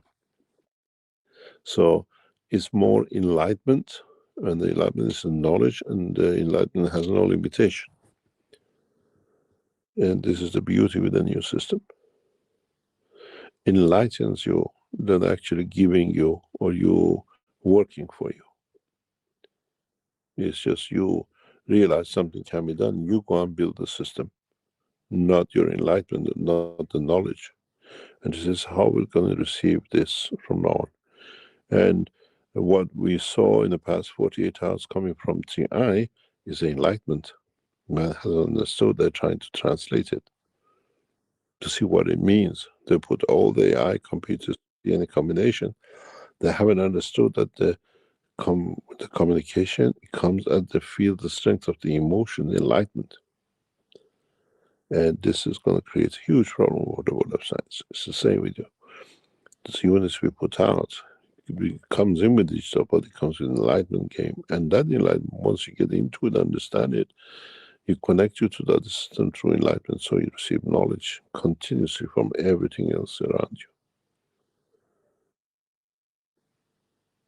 You can translate. Mr. Keshe. Então vou fazer a tradução agora. O Sr. Keshe complementou algo referente a essa pergunta. Ele fala: as novas unidades de comunicação universais, elas estão atreladas com o jogo, chama de jogo da iluminação que vem com essas unidades. O sistema ele funciona através do lado do computador, onde você tem o jogo da iluminação, mas o lado dos raios cósmicos que ilumina você com o conhecimento. Então, quando você joga o jogo, que é esse jogo que vem com as unidades, você recebe conexão de outros que têm essa unidade, e você recebe conhecimento de outros que estão conectados também. É bem interativo esse sistema de iluminação e conhecimento. De repente você percebe que pode fazer tal coisa, isso que é iluminação. Esses sistemas eles fazem isso continuamente. Algumas pessoas que jogam o jogo acessam outros conhecimentos, e com o conhecimento ganho você tem a paz. De certa forma, se você tem um ímã e quebra ele em pedaços, todos os pedaços desse ímã têm o mesmo campo de força. Sua alma e conhecimento está conectado com essas unidades, e todos estão conectados a isso, todos têm essa força. E a iluminação, ela não tem limitações. Esse sistema te ilumina. Você percebe que algo pode ser feito, e assim você vai receber a iluminação. O que vimos vindo do 3 e Atlas agora, nesses dias, isso é iluminação. E o homem não entendeu isso ainda. A comunicação que vem dele vem dos campos, da força da emoção em forma de iluminação para a gente.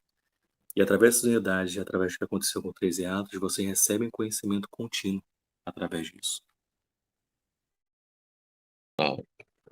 这个觉醒系统，然后他告诉我，他在启迪我们，是我们这些通讯是可以通过场来实现的，而这通过我们的能量通过我们的这个情感的这些场，那所以我们可以通过这些通讯，然后接触到每个人他有就是各自的这样的知识，然后去去有一个更大的一个知识库，然后每个人都可以从中源源不断的获取这些知识跟这些题目。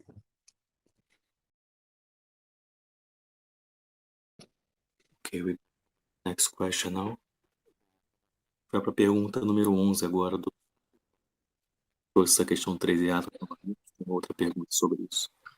So I have a question from Su Fu Ping from the Chinese community, who's asking, regarding the 3i Atlas absorbing energy from the sun, its connection method is to connect to the inlet end of the sun's magnetic gravitational field, which is a weak field, and then the sun supplies the spacecraft with a strong field from the outside through a central command. This means that when two plasmas interact, if we draw a simple diagram, it is essential that the outlet of A connects to the inlet of B, and the inlet of A connects to the outlet of B. However, our mistake lies in only seeing the energy emitted by the sun and trying to receive it without considering how to connect to the sun's inlet to provide energy. There is an ancient Chinese saying that says, "To take one must first give." Is this understanding correct? You set out what you need, or you send out the field in a lower scale, and you receive back in the higher strength, but in the same common denominator field strength. So you send the signal, this is what I need. I don't need all the full spectrum of energies you have in the sun. This is the piece I need. And through that, because I already created it, I receive as much as I need. You decide the threshold and you decide the strength. So the one who receives it initiates it. And what you explain is more or less correct, but you have to understand is that the field strength, but you release what you don't need, but in that information you give what I'm short of. You create that field, and that connects you through the magnetical to gravitational, and then it gives you what you need as the energy new cycle. It's very interesting if you understand. We know this knowledge extremely well, but we never understood it, and it's ignored. You speak to the mothers of infants, babies born. The child, days old, weeks old. The mother who are breastfeeding, especially the mothers who breastfeed their children, the mother become aware of the need of the child. It's time to feed. And the child grows, changes, has different need for different minerals, for different enzymes, for different things at every feed. The child at the breastfeed is not just a sucking. It transfers that emotion through the body as information of what I need for the next cycle or what I need now. And the body of the mother automatically releases what the child needs.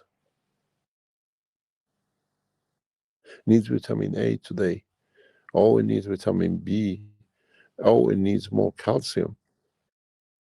There's no verbal communication between the mother and child, but through the information of the soul, the information of the energy field, the breast of the mother knows what to release to the child. This is why the mother's milk is every time different than the time before, because the child emotion, the way it's suckled, the way the information is carried back to the skin of the mother, which gets to the brain of the mother, says, what I need. Don't give me all the calcium, I'm short of vitamin D. We already know this at the point of birth, but we never understood it. Scientists done a lot of research on the the milk of the mother, how it changes every feed or during the feed. But they never understood the connection. And this is how it's done.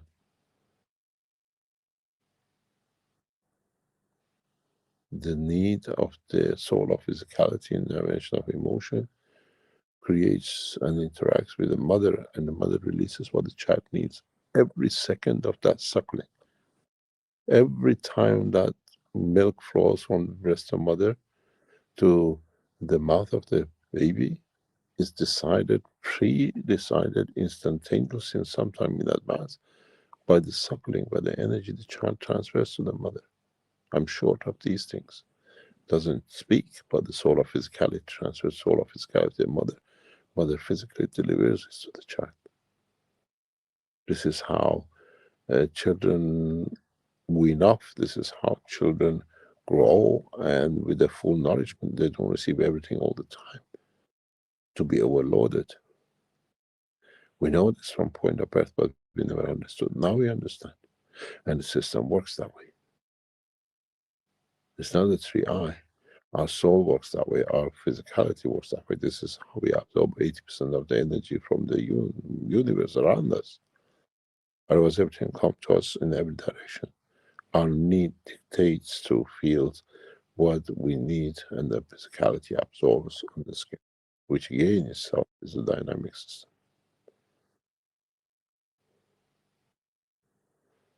You can translate.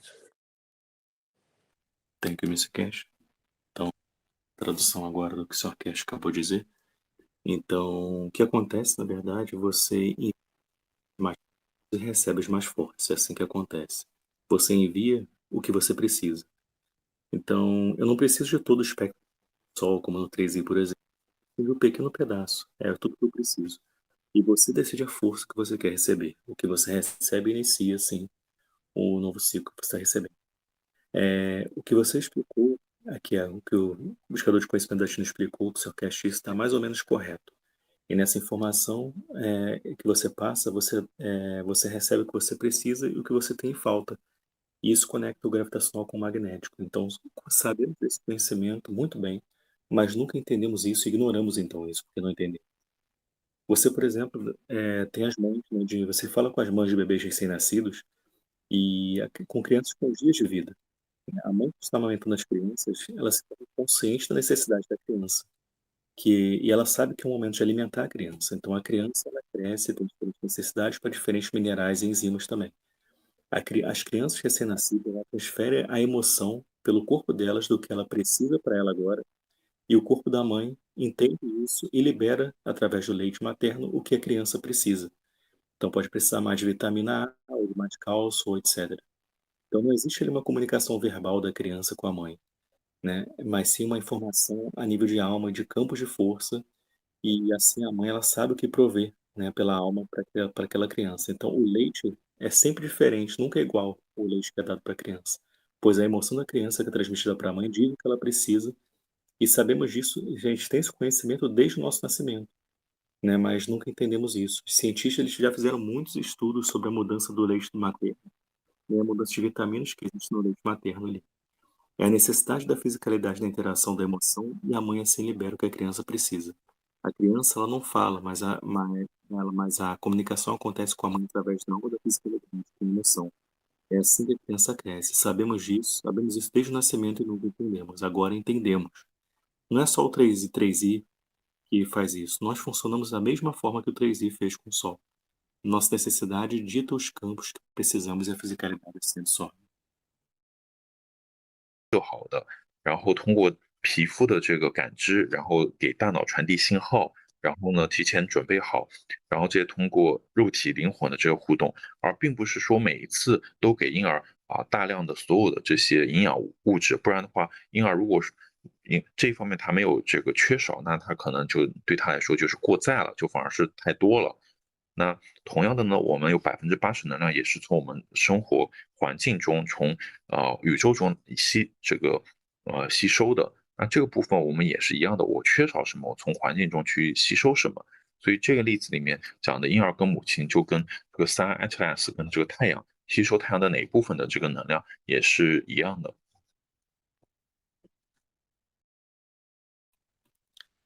Okay, so can go to the next question.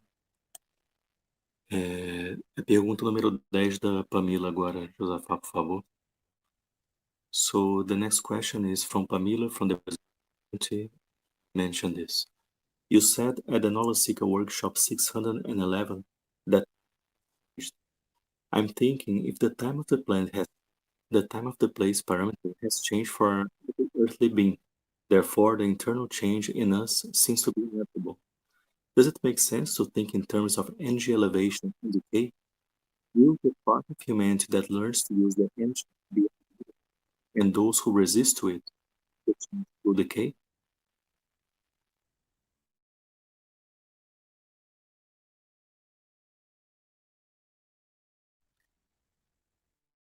Was it clear, Mr. Keshe?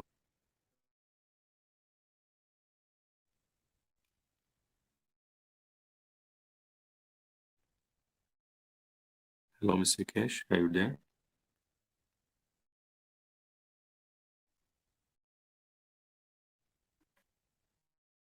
Hi, Mr. Keshe. Can you hear me? Yes, I've got a problem with this connection. Yes. Okay. So let me repeat the question here. May I repeat the question? Yes. Okay. So the question from Pamela from the Brazilian community. So she said this. You said at the 611 knowledge seeker workshop that time has changed. I'm thinking if the time of the planet has changed, the time of the place parameter has changed for every earthly being. Therefore, the internal change in us seems to be inevitable. Does it make sense to think in terms of energy elevation and decay? Will the part of humanity that learns to use the energy be elevated, and those who resist change will decay? Not really. It's a one-way traffic. It stays there, and when you come to it, it will change. It's like a piece of memory you have. It's there. When you need it, it will rise and it'll be connected. This we know from the data coming across the military sections that the data coming from 3i is affecting every electronic system. It's not just what it is, especially in the last 24 hours, 48 hours.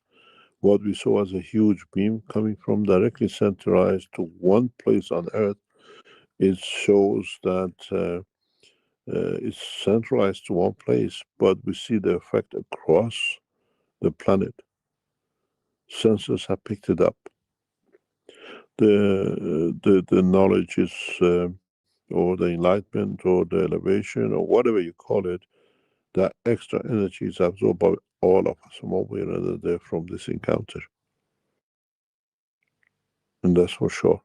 Yes, it does. It'll affect, it'll remain, and all of us will benefit by it.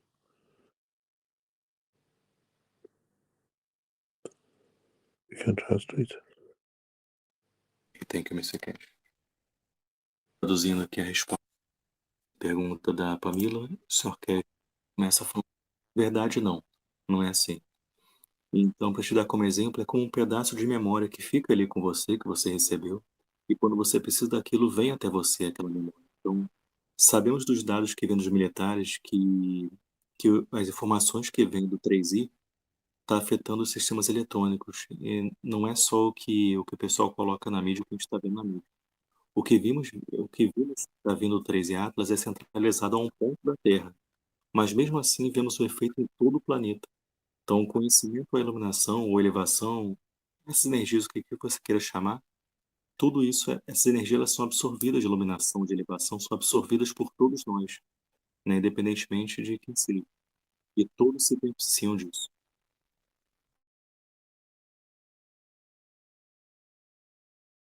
它的影响不是仅限于那一个地点，而是覆盖着整个这个地球。它有额外的这个能量被它就释放出来带来的，它会被所有人这个共同去吸收，所以呢也会给这个所有人都一起带来这样的有益的部分。Let me explain something which it's not a public knowledge, but in a way is in public. But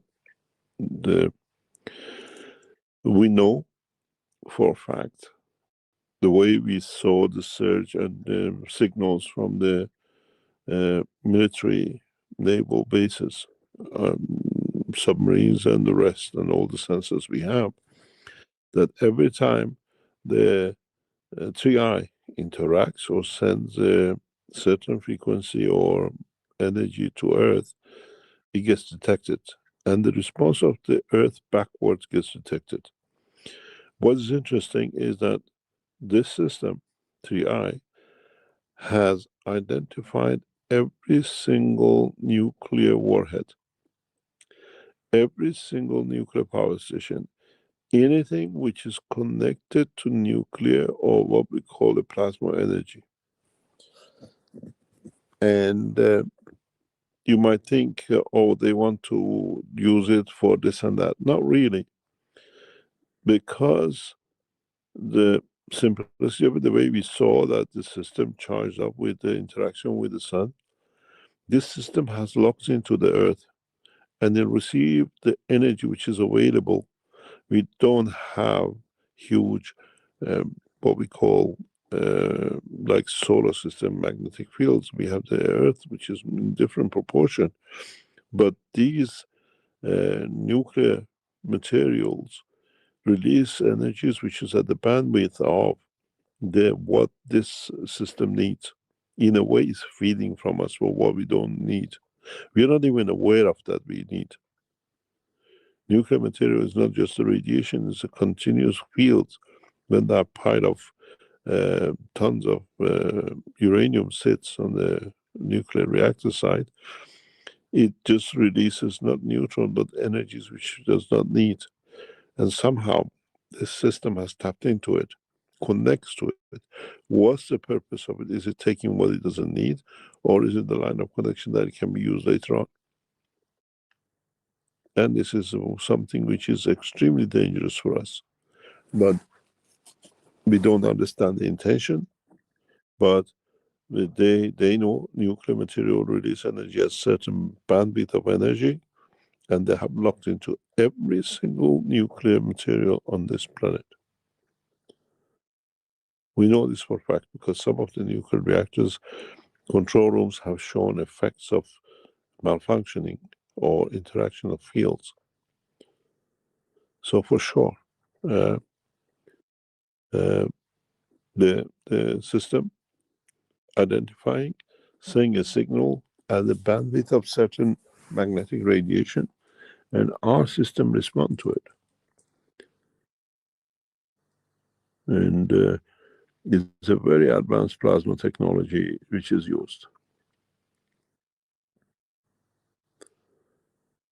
And this will bring us to a lot of new knowledge. Would that field release from the nuclear material which was there and now tapped into in the process of going to us, planet Earth up, gives us some energy that enlightens us or gives us a new dimension in the condition of the living on this planet. We have to wait and see. But the connection comes from the energy. Signal is sent, matching, because uranium has a certain signal, plutonium has a certain signal in energy. This system knows what it is. So, clap, it sings, it responds, it returns, and is connected. Would it do? Which is very interesting if it does, deplete the whole of the nuclear material from this planet, from nuclear state to non-nuclear condition, decay into a stable condition of non-radiation. Then what happens to our nuclear reactors? Would we suddenly lose all our energies, or that energy bracket which we use from the vibrational energy will stay on, but our nuclear weaponry become obsolete? This is part of the work which we've been looking at for years to be able to do that. And if you go back in some of the teaching I have referred to, this technology, now we see it. In a way, if you follow the work of the 3I covers everything which has been taught in different ways in the past 600 teachings. Amazingly, it's confirmation of, proof of, and now we see it. As I said, we dismantled the nuclear warheads without actually going there because you deplete the energy side of it, and now we see it. This unit is doing it from millions of kilometers away because energy in plasma condition, cosmic ray condition, is not limited. I think the next 3 months will be a very exciting time to see how our progress will change with the interaction of this system. We can translate. Okay, thank you, Mr. Keshe. Dizer que o Sr. Keshe acrescentou. Perdão. Então, o Sr. Keshe falou o seguinte: sabemos da forma como vemos os sinais dos militares e das bases navais e todos os sensores que temos, que toda vez que o 3I é detectado, a resposta, que também está em conexão com ele, também isso é detectado. Então, é detectado pelos militares e pelas bases navais, por todos os sensores que nós temos, essa interação do 3I com a Terra. Uma resposta de feedback entre os dois, né? Um alimentando o outro, vamos dizer assim. Esse sistema 3I ele identificou cada ogiva nuclear do planeta, isso que é interessante. Tudo que está... O Sr. Keshe fala que isso aqui são informações que não estão em público, que ele está compartilhando com a gente, né? Então, algumas dessas são em público se vocês pesquisarem, mas o Sr. Keshe falou que isso aqui são informações que se sabe no plano de fundo, né? Então, voltando aqui, ele fala tudo que está conectado com nuclear e energia de plasma está conectado com 3I Atlas hoje, aqui, que é desse planeta. E você pode pensar, eles querem usar energia nuclear. Na verdade, não, né? A simplicidade que vemos com isso é que ele carrega, na verdade, a energia do Sol. E o sistema ele recebe a energia que está disponível na Terra para eles. Então, os materiais nucleares eles liberam energia na largura de banda do que esse sistema do 3I precisa. Então, eles se alimentam, na verdade, do que não precisamos aqui na Terra, que vem desses materiais nucleares, que é um campo contínuo que se libera dali. E eles liberam não só nêutrons, esses materiais nucleares, mas também energia que não precisa. E esse sistema do 3I conecta com essas energias de ogivas nucleares para isso. Isso eles acham que é muito perigoso, né, tudo isso, né, os militares e os governos, porque eles não entendem as intenções por trás disso. Eles fixaram, é interessante isso, o 3I Atlas fixou a cada material nuclear deste planeta. Com certeza sabemos disso, de informações que vêm direto dos centros nucleares. E é uma tecnologia de plasma muito avançada essa que eles utilizam. E isso vai nos trazer muitos novos conhecimentos. E agora agora tem no processo também de vir até nós e também nos dar energia para nos iluminar ou novas condições para vivermos aqui neste planeta. O sinal foi enviado e combina com o que está aqui na Terra. Então, ele se conecta com todos os materiais nucleares deste planeta e isso é parte do trabalho que vemos por anos, onde armas nucleares, que a gente sempre fala, que vão se tornar obsoletas. Então, agora vemos essa tecnologia agindo na prática. E se você vê o trabalho do 3I, ele cobre tudo que ensinamos e mostra na prática tudo que ensinamos nos últimos 600 ensinamentos. E agora vemos isso na prática. Como eu disse, eles desmantelam as ogivas nucleares, esgotando a energia delas. É isso que está acontecendo. E a energia do plasma é interminável. Eles continuam fazendo isso. Os próximos meses vão ser muito interessantes para ver o que isso acontece através disso. 这个接下来3个月的时间里面，它给我们会带来哪些惊喜？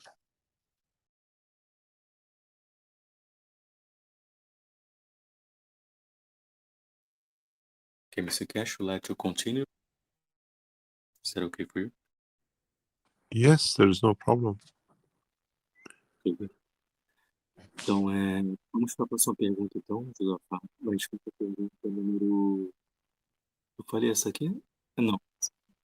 Número 12 da Pamela, da comunidade brasileira. Lembrando, pessoal, se vocês tiverem perguntas, podem colocar aqui ao vivo. Está terminando nossas perguntas que a gente coletou. Então, vocês podem ir colocando aqui que a gente vai tendo conversa. Tenta ser o mais direto e conciso possível na pergunta de vocês, tá bom, pessoal? So, I'll just mention here, if people have questions, they can put more here. And the question now is from the Pamela, from the Brazilian community again. She's asking, pondering about the half-life In one of your past teachings, you said, if we understand the half-life and that the essence of time is the transfer of energy from one strength to another, then we'll define energy as the magnetic fields in motion. Then, after this, a question came to me. Is half-life in the energy dimension what feeds other beings? Because if our physical half-life when we die feeds the fungus, worms, and other beings, at the energy level it may be the same, but with the difference that in energy there is no death, only the movement of fields from one side to the other. Is this what the 3i Atlas is doing now? Could its satellites be these half-lives feeding the Earth system?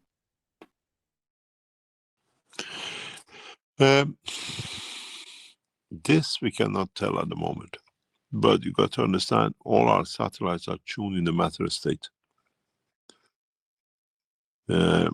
This system is tuned in a plasma state, and we hear continuously they are trying to decipher the energy which receives, and they find different information in it. Our life has no limitation in its strength and is tuned to everything else in the universe. You got to, I explained this in the teaching, how our half-life works, how the essence of the energy is. You got to realize that every element which is on this planet, which we call it periodic table, has a use, has part of it or material of it within the structure of our body as a plasma condition, as a gas condition of the cell of the man. By the same principle, our soul or our physical body or the soul of the physicality, which is the energy side, has the constituent of all the elements in the universe. Benefits by the same. What materializes on the gravitational field of this planet manifests itself as part of our body, gold, silver. But the other elements which are not in this planet cannot constitute, manifest themselves in the matter state of our physicality, stay as field in our soul, stay as field in our soul of physicality. So we are connected. This is how we get energy from the universe. Let's say a material, we call it double X, does not exist on this planet. But double X is a constituent of another galaxy, which is energy travels the span of this universe. So it feeds into, it connects to our soul by it, and our soul responds to it, but has no field string of manifestation of the matter on this earth, because our gravitational field, our inertial field does not support manifestation. Does not exist in the matter state, which is our physicality, but it connects, exists, understands, absorbs, communicates with our field of the plasma of our soul and soul of physicality. When we go to that planet, because it has the constitution of connection with our soul, automatically moves to that position, manifestation of physicality. This is how transmutation is done. This is how we will transfer to another dimension, and we carry the knowledge, because we don't have it in our dimension of physicality, but we have it in the dimension of our soul. So when our body disintegrates and the state leaves behind the half-life of, the half-life is not just constitution of physical matter, it's the constitution of all the fields of the universe. It carries, our soul carries all the emotions of exist across this universe. It's not going to learn. It's already part of it. But we don't understand those emotions according to the amino acid and the gravitational magnetic field of this planet, because these things. This is why if you go to the teaching, I said there are so many emotions that our emotion of what we have is nothing compared to once we understand the emotions exist in the universe, and those emotions gives dimension of physicality and the time. This we understand fully, but the world of science has no understanding of. Once we start transmuting, then we realize what the half-life us and this planet, when it comes to an end, half-life, we call it death, it allows our soul, our central energy, to interact with the position and the place where it goes to manifest in that dimension according to its physicality. It's not going to find it, it's already part of it. Even double X could be part of the cells that we die with in the dimension of physicality on this planet. But we don't know it, we don't observe it, because it's like, you know, we don't see the movement, as I always say, but we, when the night vision glasses on, we see it's there. We don't have the knowledge, and we don't, ignorance is a bliss. But our soul carries every element, energy of every element in the universe. Our physicality cannot, because the gravitational field of this planet, and this is part of the reason we die. The balance, unbalances of the energy between our soul and soul of physicality and the physicality which is dictated by the field of this planet. Point of saturation, maturity.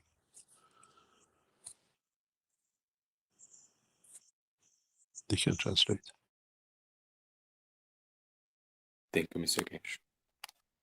Vou traduzir o que o Sr. Keshe aqui, referente à pergunta da Pamela. Então, o Sr. Keshe respondeu o seguinte: podemos falar no momento sobre essa questão baseada. Esses sistemas, eles estão no estado de plasma e nossos satélites estão no estado da matéria. Então, eles tentam decifrar a energia que eles recebem através da matéria. Nossas vidas não têm limitações em força e estamos conectados a tudo no universo. Eu expliquei como a minha vida funciona já nos ensinamentos passados. Você tem que entender que cada elemento neste planeta que chamamos de tabela periódica tem um uso ali.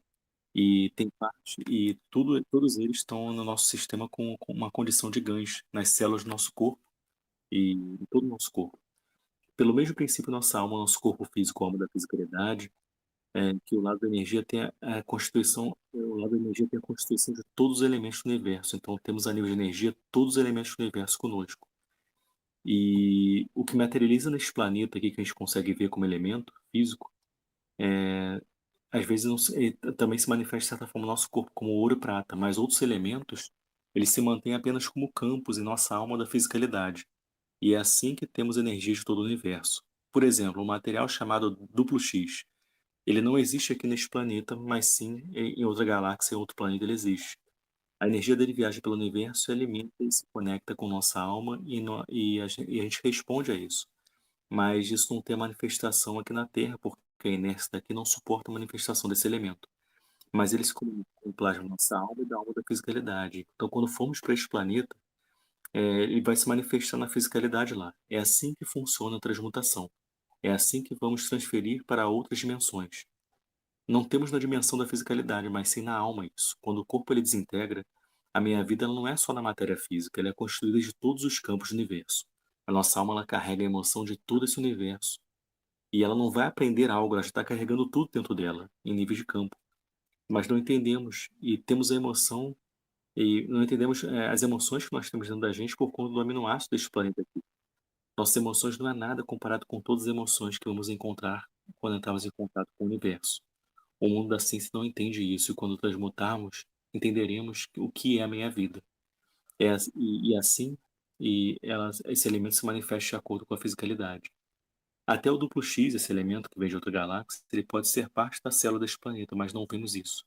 Nossa alma carrega energia de todos os elementos do universo. Nossa fisicalidade não consegue criar isso de forma material para a gente ver por causa do campo gravitacional desse planeta, da inércia desse planeta. 所有的这些情感、这些能量场，如果大家在教学里面大家之前听过的话，就是我们在地球上生活的这些情感，跟我们真正在宇宙中的那些情感相比，这是微不足道的啊，有大量的这些信息。那所以所以我们说的这个死亡，它也是来自于我们的灵魂，来自我们的肉体灵魂。当它开始产生不平衡的时候，它导致了一个新的一个状态，然后它跟肉体开始分离。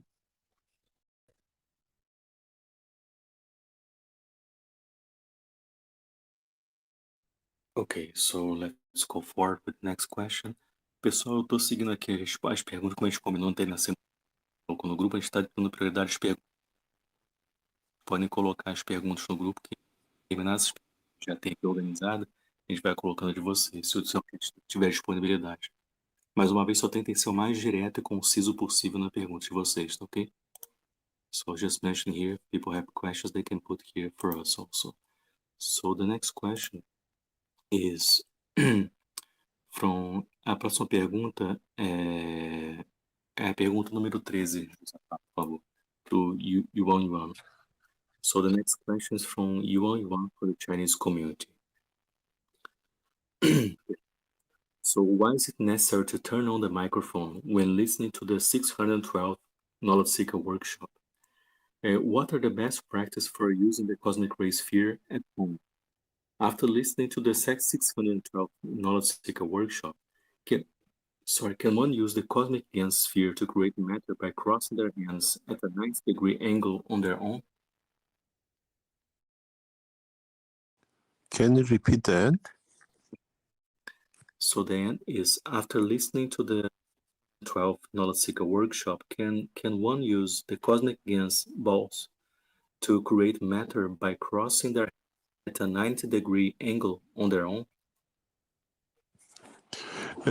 These cosmic ray bundles have no axis. If you notice, inside is dynamic and has no axis. As you move it, it all changes. Not really, because you can't create what is a 90-degree to what. As you move it, the material moves inside. It's like a powder, it's like a plasma field. Watch them, observe them, how they change volume, color, they add to. Sometimes they fill up to half, and then the next time they're like you have none left. We have developed a way to contain it and not to lose it, and keep that principle of containment. If you look at the people who receive the material in the spoon in Beijing, some of the material is gradually disappearing. You think, oh, what's happened to it? Because I have a spoon, so I look, I check, and the material is partially disappearing because it's not preserved the right way. Very soon, there'll be nothing left on the spoons. It's just the energy field of it there. But the cosmic rays, bundle, what do you call it, the spheres are designed and kept in a special way. As I said, we don't release technology and knowledge. This is how we hold it. And we have knowledge seekers who held two of them in two hands, and they've seen amazing results because they tune into it. It creates partial transmutation, but you have to understand how to do it, and some knowledge seekers have achieved that point. You can translate. Thank you, Mr. Keshe. Então, vou traduzir aqui a resposta do Sr. Keshe a essa pergunta, e a resposta foi: essas bolas de raios cósmicos não dá para você acessar elas ali, elas estão lacradas ali, né? E é um sistema dinâmico que está ali. Então, na verdade, não, né? Pois quando você move, esse material ele muda. Então, observe como ele muda e a cor que muda também. Então, às vezes tem mais e às vezes tem menos material ali. Forma de conter esses materiais e não perder o que está ali, os raios cósmicos que vocês têm. Então, vocês não vão perder o material que estão ali. Se as pessoas que receberam os materiais nas colheres em Pequim, alguns dos materiais têm sumido, os materiais eles estão desaparecendo, pois não foi preservado da forma correta. As esferas são mantidas de uma forma especial e não ensinamos isso em público. Temos buscadores de conhecimento que seguram nas duas mãos essas bolas e têm resultados incríveis e criam uma transmutação parcial, de certa forma. Só conectando aqui, só o pessoal do plano de fundo aqui, eu estou vendo algumas perguntas no nosso grupo. Se puderem colocar já por agradeço aqui. Tá? Que eu estou vendo da comunidade chinesa, tá vendo perguntas aqui. Se puder botar para o inglês também, para mim, facilita aqui para traduzir. Obrigado. 给它保存住，放在这个宇宙射线材料球中。那这是我们这个技术能够来保存这些材料。我们之前有人呢，把2个手各拿一个球，然后当自己能够跟这个球调到同样的这个能量强度的时候呢，他会发现非常有趣的这个事情。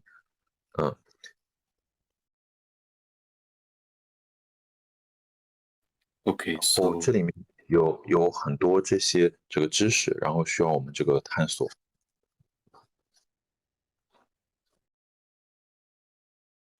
Okay, so the first question from one, it was about the last knowledge seeker workshop. So he also asked here, why is it necessary to turn on the microphones when listening to 112 knowledge seeker workshop?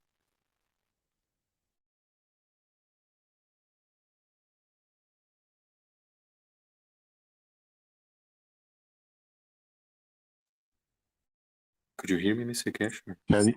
Can you repeat what was said in last? Yeah, why is it necessary? So sorry, I will repeat the question. Why it was necessary to turn on the microphones, open the microphones in reality when we were listening to the 612 knowledge seeker workshop? We always asked to do that if you were in our original test we did last year. Once we establish a telephone line, then we establish the what you call connection with the system on the plasma side. In a way, your phone is an indicator where you are. That's all it does. It sends a signal, and then we connect. Every single person, every teaching, especially since we start connecting you to our system, once you connect through the headphone or to computer, whatever position, is where the energy, where the knowledge, where the whole system of ours connects to. This is the way the plasma works. You have to say where you are for us to be able to connect. We use a mobile phone to do it. And we send it, we need a feedback from you. So the feedback from you is an open microphone, which comes back to us. We can actually disconnect the phone. It's still connected. We've done that. We usually start our system sometimes long before the session starts, like on Thursdays. We monitor, and the minute we switch on, or let's say Rick switches on the system to start a Thursday session, we see it in our system. He has no connection, nothing's connected, our systems are on standby, but he has a connection line with us because he established it over years, and we tried. And he's one of the captains of the Keshe Foundation space unit. So the minute he switches his computer on to us, we see it. Then when your knowledge seekers come in, we see it, but we don't open our system to send. We see how you affect us. And then when we open our system, we see the difference. And when one of you switches up somewhere, we see the system. So we need you to feed back to us where you are, then the system works on its own. When any of the captains of the space test come on, we see them. Our system indicates one of the captains is on. We see it on our system because they connect to us directly. We don't need to do anything for them. This is the reason you tell us where you are by your microphone open. You can close your microphone. We'd have no problem. We can throw your headphone away. So, Mr. Keshe, the people are on YouTube listening and they cannot open their microphones. Is that okay? People are are asking. We see that people who listen even to the teaching afterwards, they get connected. They get the same emotions.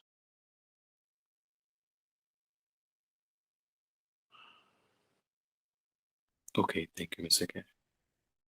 Então, vou traduzir aqui o que o Sr. Keshe. Então, o Sr. Keshe disse: uma vez que estabelecemos uma linha, né, então, com os microfones abertos, nós temos a conexão com o sistema do lado do plasma e o seu envia o sinal e conectamos a ele. Em todos os ensinamentos, uma vez que você conecta com os seus computadores ou celulares, nós conecta a vocês. É assim que o plasma funciona. Usamos os celulares para isso e precisamos do feedback de vocês, que seria, nesse caso, os microfones abertos. Nós geralmente iniciamos nossos sistemas bem antes e monitoramos, e no minuto que ligamos os sistemas e o Wiki começa a sessão do workshop, os nossos sistemas estão lá, e como ele tem uma conexão já direta com o Wiki, porque por ele ser um dos capitães e também está por anos com a gente, no momento que ele conecta o ensinamento, nós vemos isso nos nossos sistemas, que ele está conectado. Quando os buscadores de conhecimento entram, vemos isso e como isso afeta também os sistemas. E quando um de vocês se desligam, também vemos no sistema. O sistema ele funciona por conta própria. Um dos capitães, quando ele entra também, qualquer outro capitão, nós vemos isso. E o nosso sistema indica que o nosso capitão está conosco. Essa é a razão dos microfones abertos. Eu perguntei também que se você estiver ouvindo pelo YouTube, se teria problema, né? Porque a pessoa não pode abrir o microfone no YouTube, não tem nem acesso ao microfone. Só que não tem problema nenhum, vocês podem continuar ouvindo. Inclusive, tem pessoas que ouvem a gravação e sentem os efeitos disso, mesmo ouvindo a gravação do ensinamento. 没有办法打开这个麦克风，那这个怎么办？那开先说，这个呢，我们在之前，特别在过去的这几期教学中，我们有些人他只是听录音，同样的能够感受到有些很好的反馈，然后从接收到能量的接受到这些情感有这些场所以就简单来说，就是如果说有机会能够打开跟这个系统链接，那是最好的。如果说即便没有，它一样会产生这样的场的这个链接。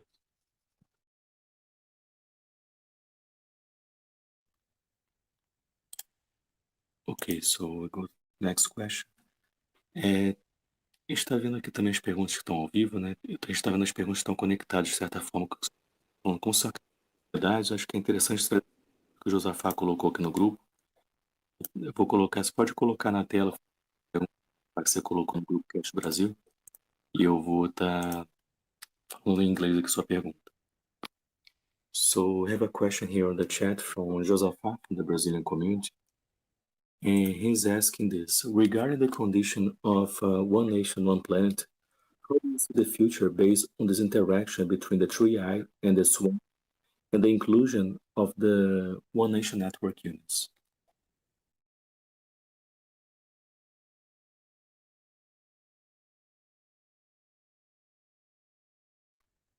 Hello, Mr. Keshe.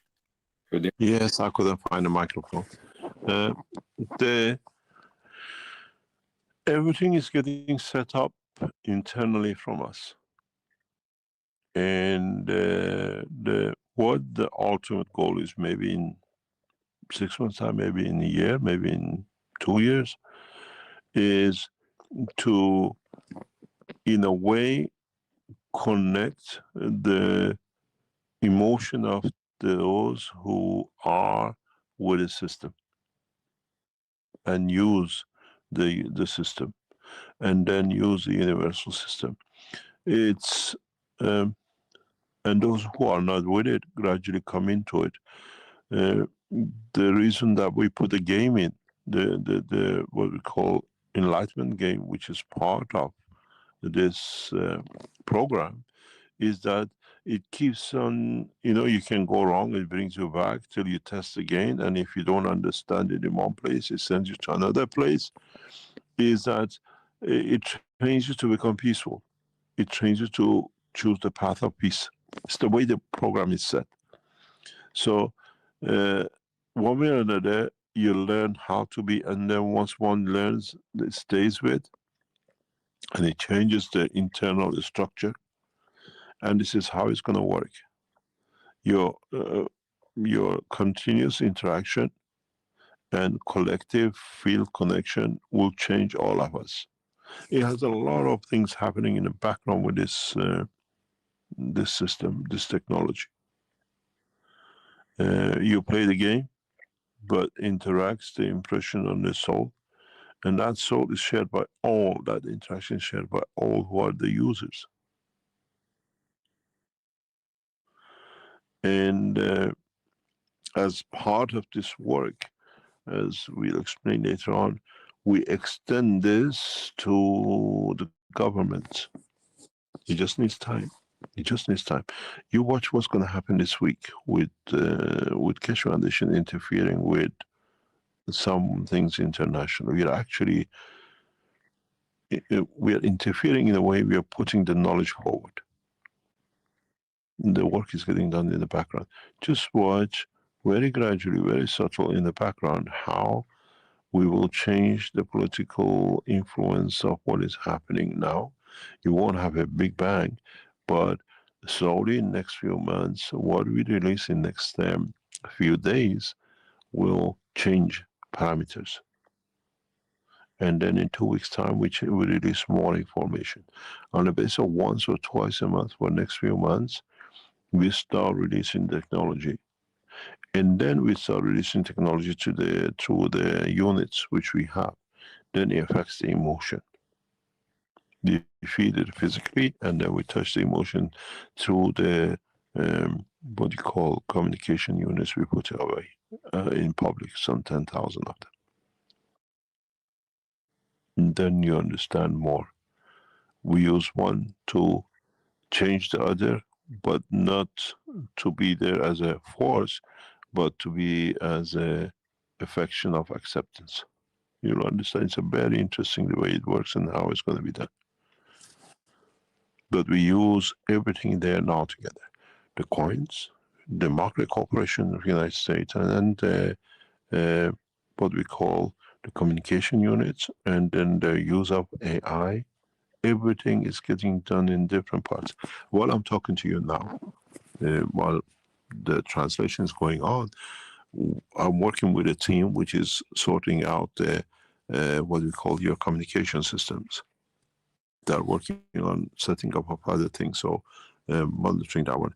On the other side, at the same time, tonight while I've been with you, I work with the team which is working with market corporation, which is going on. The work doesn't stop.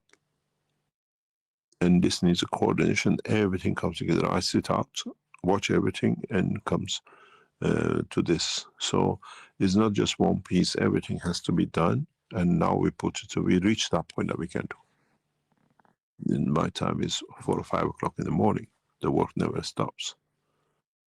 I didn't wake up to be with you. I'm already awake working. So I try to be with you at the same time as our research teams around the world are working. To them is daytime, some of them is midnight, some of them is 4 or 5 o'clock in the morning, some of them is lunchtime for some of them. They're all working, and we coordinate this to happen. It's not just by accident. Then you will see even we calculate in the process how affect the emotion of the more leaders when we release these things. But up to now, it's been teaching with the new systems which is getting distributed. Many of you have bought some. Will go through the emotional side, through the soul, through the technology, nothing else. Creating a peaceful condition by emotion, and then once reaches, the others follow. There is no pattern, as I said earlier. You can't translate.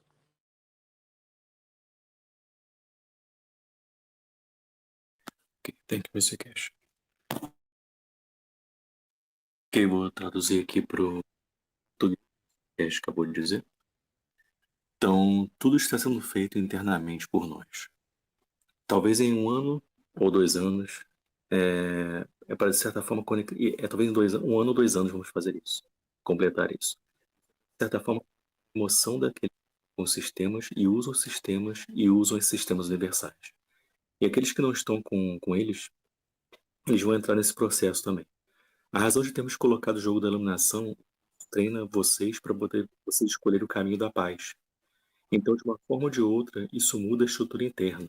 E estendemos esse trabalho para os governos também.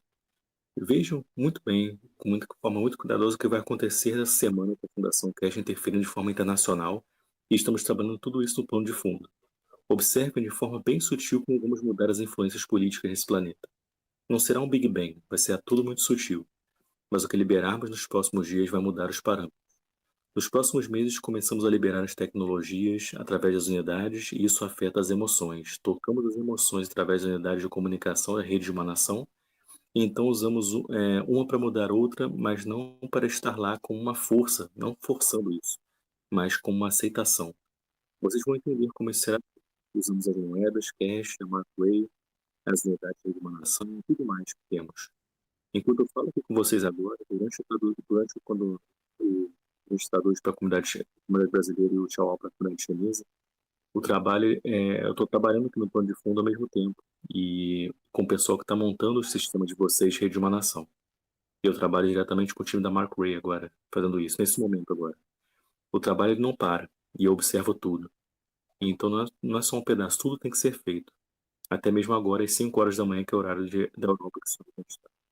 Né? E ele fala que eu não tô aqui, eu não acordei só para estar com vocês aqui, tudo foi planejado. Então eu já estava acordado até antes para poder estar trabalhando nesses sistemas e também ao mesmo tempo estar aqui com vocês e estar participando da discussão aqui com vocês.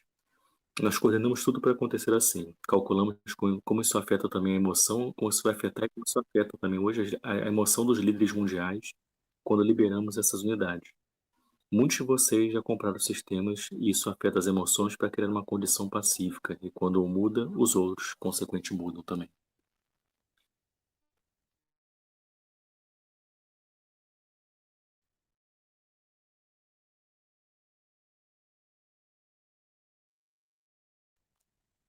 Tchau, terminou a tradução? Esqueci, né? Yeah, hello, Rafa. Yeah, I think that might be good. And so right now we have answered all these questions, and maybe we can conclude today's session.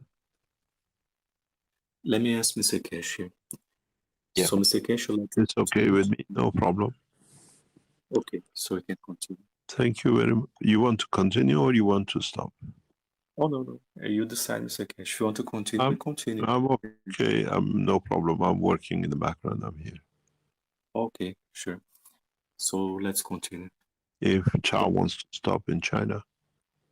Okay, let me ask Chao. It's okay. So we can. It's very nice to have Ms. Keshe here and to answer all these questions. And maybe we can arrange a few sessions like regularly with Ms. Keshe. That would be our honor. And I see that Ms. Keshe also told something in details, even like much more details than the Thursday teaching, because there was some special question be put up. So it's very nice to hear that part. So I think there's an old saying in China: if you have a good dinner, like do not eat everything at one time, but we can have like a few like times. Yeah, but the problem is that the food must be eaten by the others. There's nothing left to come back to. It's no problem. If you won't be stopped, and you have to understand, it's around about 11 o'clock in Beijing, in China, and it's a full day for people. We can stop and then arrange some other times or connect with other communities that we can all join in. Yeah, that would be very nice. Thank you, Ms. Keshe. Yeah, thank you very much. Thank you, Chao. So I think Chao is very politely the Chinese way telling us that we would like to stop.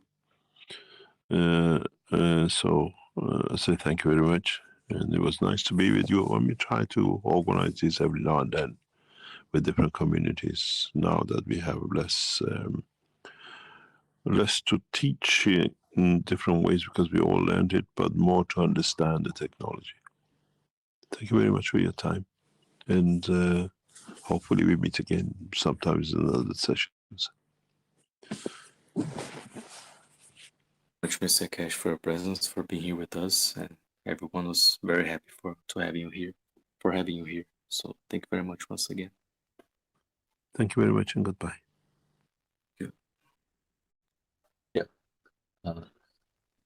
Okay. Thank you, Chao.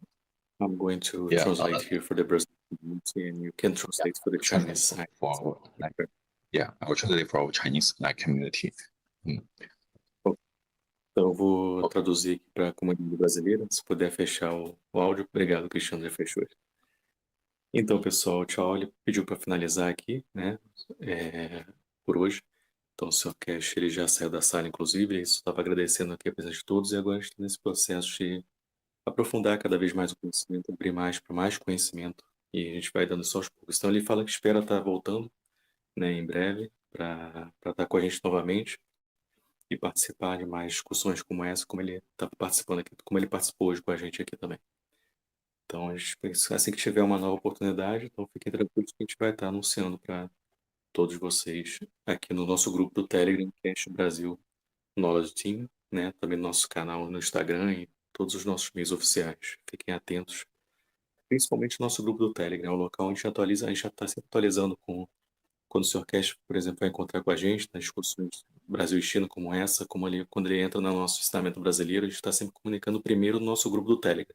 Então, se você não estiver no grupo do Telegram, a gente recomenda você estar nesse grupo do Telegram, que aí você vai receber as atualizações em primeira mão. E depois que a gente geralmente informa isso nos outros canais. Geralmente é só no Instagram, né? Mas acho que a gente sempre informa mais no Telegram mesmo. Mas é isso, pessoal. Obrigado pela presença de todos vocês. Todos que estão aqui também no YouTube, né? Muita gente no YouTube. Muita gente aqui no Telegram também. E é isso, pessoal. Obrigado por hoje. Deixa eu só falar em inglês aqui pro pessoal também, que acho que tem gente fora. So, let me just speak in English here. Just want to say thank you, everyone, for being here with us in the discussion. I hope you enjoyed. So, just to let you know that we are going to post this teaching in our YouTube channel called Fundação Keshe Brasil. And we'll post the recording of this interaction with Mr. Keshe here in our Telegram group also. Once we finish our live broadcast, we right away will post here in our Telegram group the link of this teaching with Mr. Keshe, okay? So you can have it for you. So thank you very much, everyone. And see you next time. Então, pessoal, só lembrando que a gente, assim que terminar a transmissão ao vivo aqui, a gente vai postar o link, né, dessa reunião que a gente teve com o Sr. Keshe aqui no nosso grupo do Telegram, Keshe Brasil no Latino. Também vai estar disponível isso no nosso canal do YouTube, Fundação Keshe Brasil. Tá bom, pessoal? Vocês podem ter acesso a todo esse ensinamento que foi realmente informações maciças aqui pra gente, mais conhecimento, muita coisa interessante só que se aprofundou aqui hoje. Então é isso, pessoal. Sem prolongar mais, acho que podemos ir para a cama, não sei como, porque foi uma quantidade de energia muito grande agora, pelo menos para mim, acho que para vocês também. Mas valeu muito a pena, realmente. Obrigado, pessoal, e até a próxima. Thank you very much, everyone. See you next time. 非常感谢大家参与我们今天的分享，希望大家呢都在中有所收获。以后呢，每当就是我们会把我们的教学活动，包括凯尔先生，如果说我们邀请他参与，都会把这样相关信息呢放在我们的 YouTube 上包括呢在 Telegram 的群里面，包括我们国内的这些微信群，也欢迎大家更多的参与，希望呢跟大家有更多机会一起交流。那今天的这样的一些分享呢，我们也做了录制，然后我们会把相应的录制内容也在群里再发出来，大家可以这个回头可以这个再看一看。大家看的时候呢，注意它有一个是文字转写的功能，就是它有个实时的一个文字转写，因为我们现场翻译呢，并不一定能把所有的内容都很细致的一字不落的都翻译出来，所以大家看的时候可以对照着音频，然后呢有一个英文的一个自动生成的英文的这样的一个文字转写，这样子可能帮助大家也能够更好的了解具体的内容。然后最后呢，非常感谢大家的参加，最后呢也邀请我们参与的所有人的话，能够打开麦克风然后跟我们的巴西团队，跟我们在这个在线的所有人说一声这个谢谢，然后感谢大家的参与。Hello, Charles. We go. 谢谢凯斯先生，谢谢巴西团队，谢谢两位主持人，谢谢大家，谢谢，谢谢。